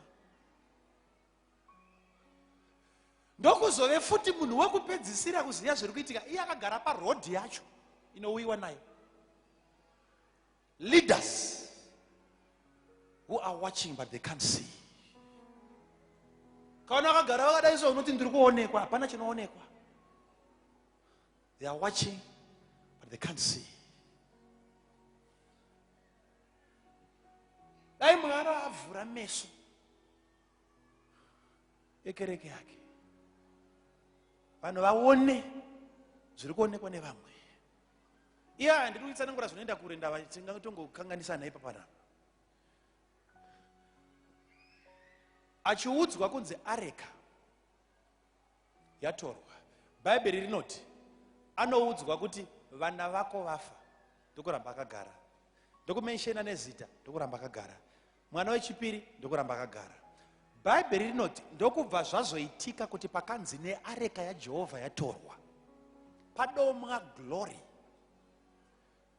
eri unonzi ndo paakakudubuka, ndokubva atyoka mutsipa, ndokubva afa. Tarisa, akadonha padomwa areka, kwete vana. Achiudzwa vana akaramba akagara, achiudzwa mamasoja apera akaramba akagara, achiudzwa areka yatorwa. Musaone eri momushora ari nani kupfuura utungamiri hwakawanda mazuvano. Unotofa kana umwari hwaenda. Kune vanosara achisurvive, kusunganidza nekugadzirisa nemapepa nekuadjusta nekuouta. Iye Mwari aenda. Eri unoti kana zvadai ndichaita chifundisi chakaita sei umwari hwaenda. Ndopa akadonha ndokubva afa, but kudonha kwake kwakauya audzwa kunzi areka yaenda. Can I talk about the glory of God for the next few minutes? Ah, Jesus. What are we doing? What are we doing without the presence of God? Where can we go without the presence of God? Taita problem yana baba na amai. Vakomana vakapindwa nenyika. Chavanongofunga chete. Vakatogarwa mari rato demoni. Pese paari chese chaatongoita chinofange chine mugumo wemari chete. Ipapa kuneta nekutsamwa kwese nekuramba akagarawo hapasi kudonwa mari. Yakamupinda zvekuti haana chimwe chaakafambira pano. Unoziva here kuti vazhinji venyu munoguma makutoda deliverance chaiyo kubva mukukara mari.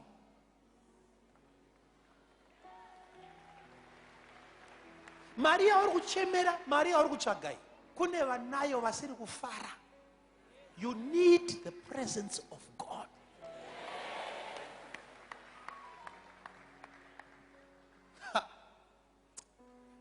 My way. Eli achidona ndokufira ipapo.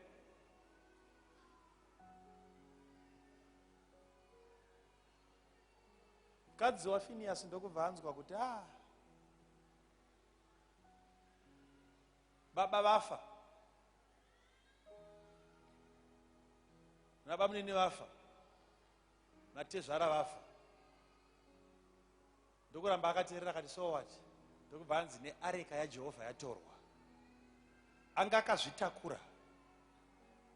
Ndokubva apinda muleba.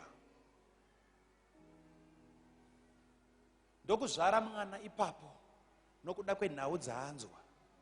Kwete kuzvara mwana chete. Mwana achibuda mukomana. Ndokubva vamuti fara wazvara mwana mukomana. Anonzi iye haana kufara. Ndokumutumidza zita rokuti Ichabod. Kureva kuti the glory is departed. Iye ndokubva afa. Mhando yevana vamazuvano vanoti pavakazvarwa ndomusi wakatiza Mwari munyika. Musi wakazvarwa ndomusi wakafa amai. Musi wakazvarwa ndomusi wakafa baba. Unoya panyika pasina baba, pasina amai, pasina Mwari. Ufunga kuti ukaona mari unofara. Shandai.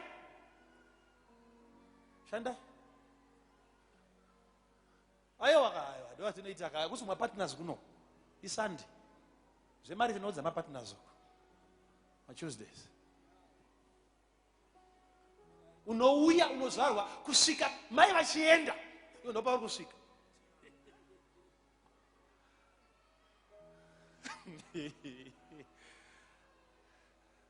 Now, ndakusa mutsara wokutanga kuti nditange kutsanangura glory. Mutsara wokutanga yese introduction, foundation. Ichabod zvichireva kuti the glory has departed. Mubvunzo wangu uri kuti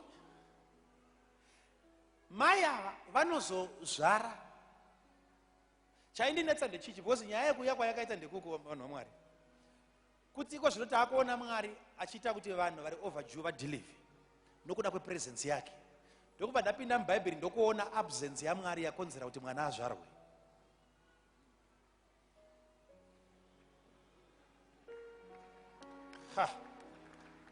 Ndikapamhanya ndaida kuti ndikubatsire ndikutsanangurirewo zvondaona kuti vazhinji venyu hamuzvinzwisisa. Alright. Mwana azvarwa ndokupiwa zita rokuti Ichabod rine chekuita neareka nepresence neglory risina chekuita nababa. Which means mai ava vaiziva kuti chero dai baba vafa glory yasara, mwana ndaimurera zvakanaka, fizi ndaiwana.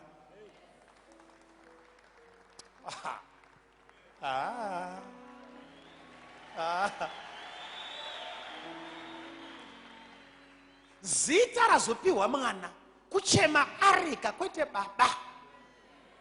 Ndava chero baba vasipo but the presence yaMwari kana iripo pachirikadzi vana vanochengeteka. Iri kunzi Ichabod. It's a Hebrew word inobva pavara rinoti kabod.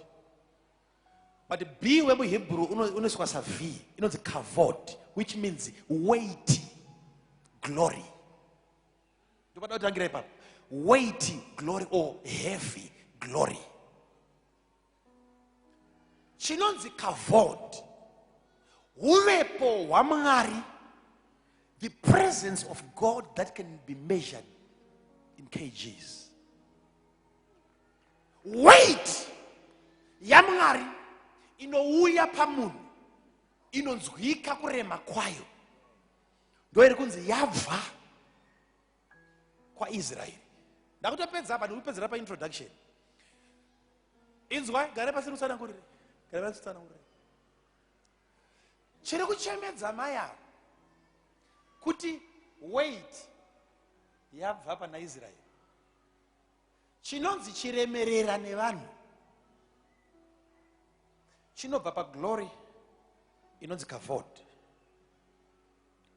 Zvazviri kureva ndezvekuti every child of God, you must be able to carry a certain measure yeweight yeumwari. Kubviswa kweareka kureruka kwaIsraeri haisisina chiremerera ikasvika pane pakati pedzimwe nyika. That glory inomezheka in weight. Nderere zvakanaka. Baba nditsanangure. Ngatiti muno weigh 87 kgs somewhere there. So beba na. Huh? Thank you. Right. Awa ndingotaurawo zvangu akuzoti ndodzawo. Ndingotaurawo. Kana paine glory yamwari inonzi kavod, which can literally be measured. Munofana kuchenjera ndava munogona kunge musingazive enyu chaiwo ma kgs nema kgs e glory.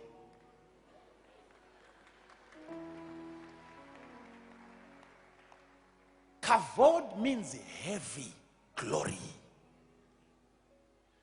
The glory that can be felt as a burden.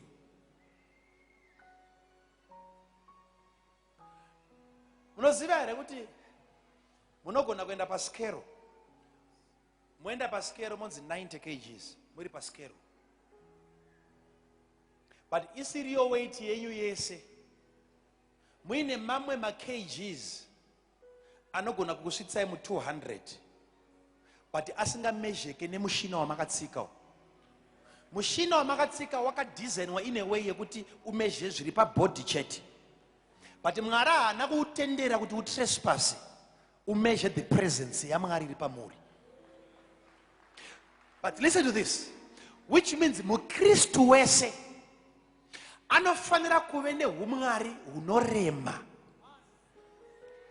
Mwana waMwari haafanirwe kureruka,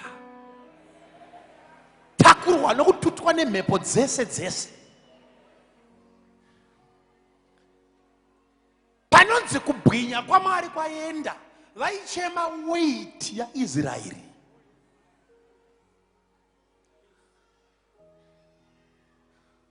Kureva kuti pane presence yaMwari inogona kukondensa. Pane uvepo hwaMwari hunogona kukora panzvimbo. Zviye zvekuti kana munhu waMwari dzimwe nguva kana achifamba ndogona kufamba akambozvita dzimwe nguva akawanda, dzimwe nguva ku-overflow, uchida kupinda kudai so poita chaos woguma wadzoka. Now vanhu vakamira, vamwe vakamira, uri kuda kufamba, vanhu voita sevari kurohwa nematanda.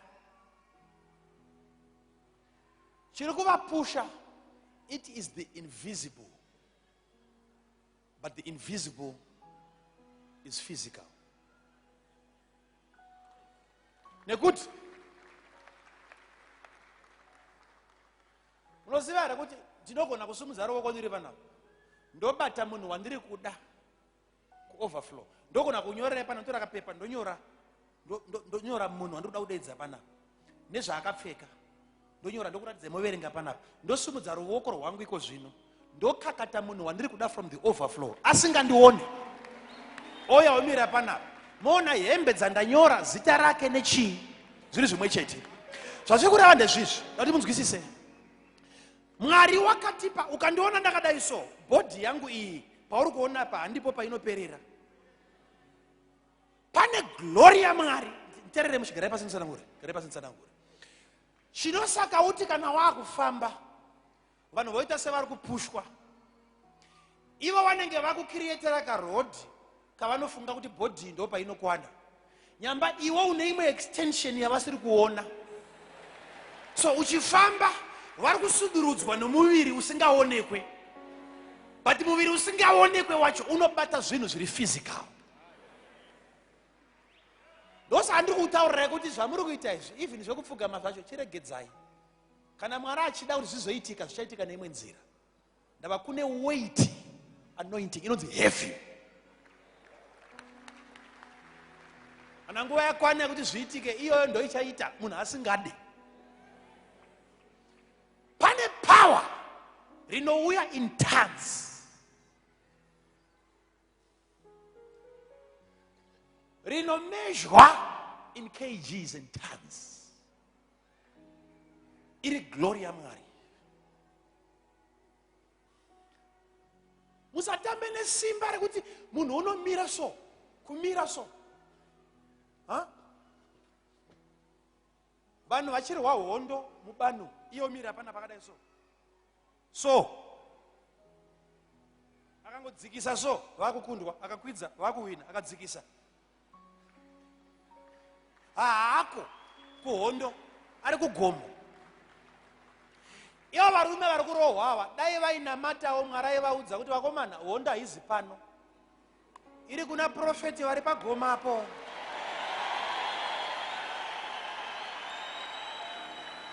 Zivai vana vesangano kuti mukarwa hondo mukakunda, mukatanga mabasa mukaita mari, mari haisi kuitirwa ikoko.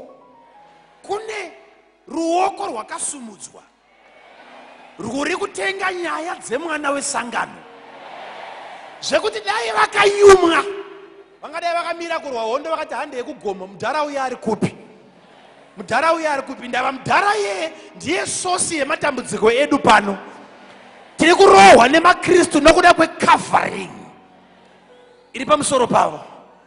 Saka Moses waiisa weight upon Israel.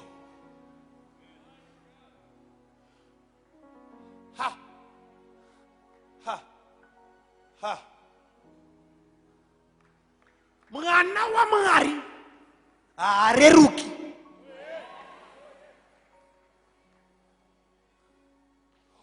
Unotakura umwari hwekuti zvikatoitika kuti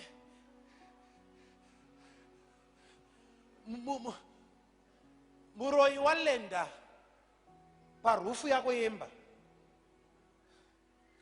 wotoziva kuti hapasisina take off futi, haachasumuki.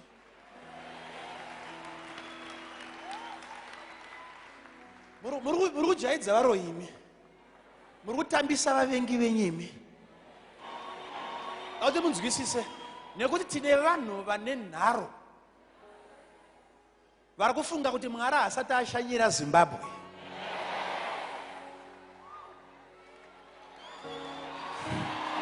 Now,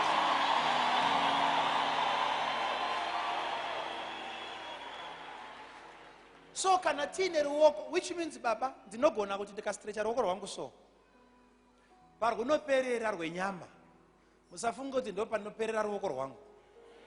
No, tine rumwe ruoko rwuri spiritual but runogona kunomuvha zvinhu in the physical.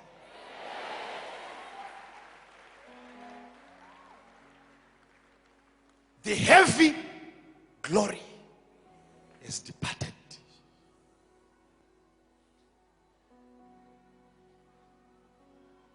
Unoziva here kuti vana vaIsraeri baba pavanga vakuyambuka Red Sea, vakuyambuka Red Sea, panonzi mutumwa aienda mberi kwavo akarivhesa. Ngirozi aienda mberi kwavo segore rakarohwa rivhesi ndokubva radzoka kumashure. Radzoka kumashure zvinonzi rakave serima pamusoro pemaEgyptians. Ndokubva zvanzi naMozisi, iwe Israeri, muIjipita wawaona hauchamuoni zvekare.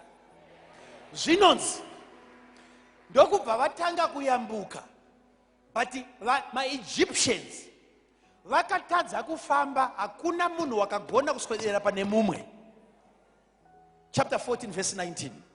Exodus chapter 14 verse 19. Musaiverenge zvenyu. Musaiverenge zvenyu. Pakauya mutumwa, tererai musha. Pakauya glory yaMwari pamusoro pomuvengi. Muvengi akatadza kufamba usiku hwese. Because the glory was heavy. All right, ndikubvunzei. Vaiyambuka sei? Unoziva kuti maEgyptians vakatosvobata Israeri isati yayambuka. Ndokutonzi maEgyptians amuri kuona hamuchaona vasati vayambuka. Kosei vasina kusvobata ipapo. Panonzi mutumwa wakarivhesa. Ndokubva aenda pamusoro pamaEgyptians. Ndokubva pakonzereswa kuomarara kwemhepo. Ndokubva muvengi wako iwewe apiwa chinono kuti iwe ufanopukunyuka.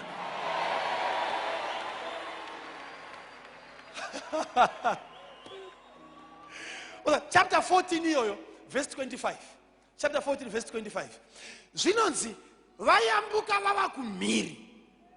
MaEgyptians ndokubva atanga kutevera vari pakati pemvura. Zvinonzi Mwari ndokubva aunza heaviness pamavhiri ezvikochikari. Panga musina madhaka, panga pakaoma. But Mwari wakaunza this scaffold, kuzodza kunorema, ndokubopa mabearings namabhaundi. Dhongi rikatiraya kudhonza kudai so chikochikari chikaramba chaloda power raMwari. Kusvika vanonzi vakada kuburuka kuti vatize zvikanzi naMwari, Moses, usavasiye vachienda, tambanudza ruoko rwako mvura isangane. Icho chambokonzera kuti mvura iite madziro. Pane kukoreswa kwemhepo pakata. Pane glory yaMwari inobatika. Nzira yako ndinoiprofita kuti inovhurika. Ndati rwendo rwako ndinoruprofita kuti unofamba zvakanaka. Hatina mwana wesangano achabva pana chinofamba mumadhaka. Tinorayira glory yedenga, simba raMwari, nzira yako ngaivhurike. Mvura inouya ngaimiswe, mvura inoenda ngaimiswe. Pachava namadziro kuruboshwe, pachava namadziro kurudyi. Iwe uchafamba panyika yakaoma. Vavengi voti wakazvigona sei? Woti takatichwa kuti pane uvepo hwaMwari unogona izvozvo.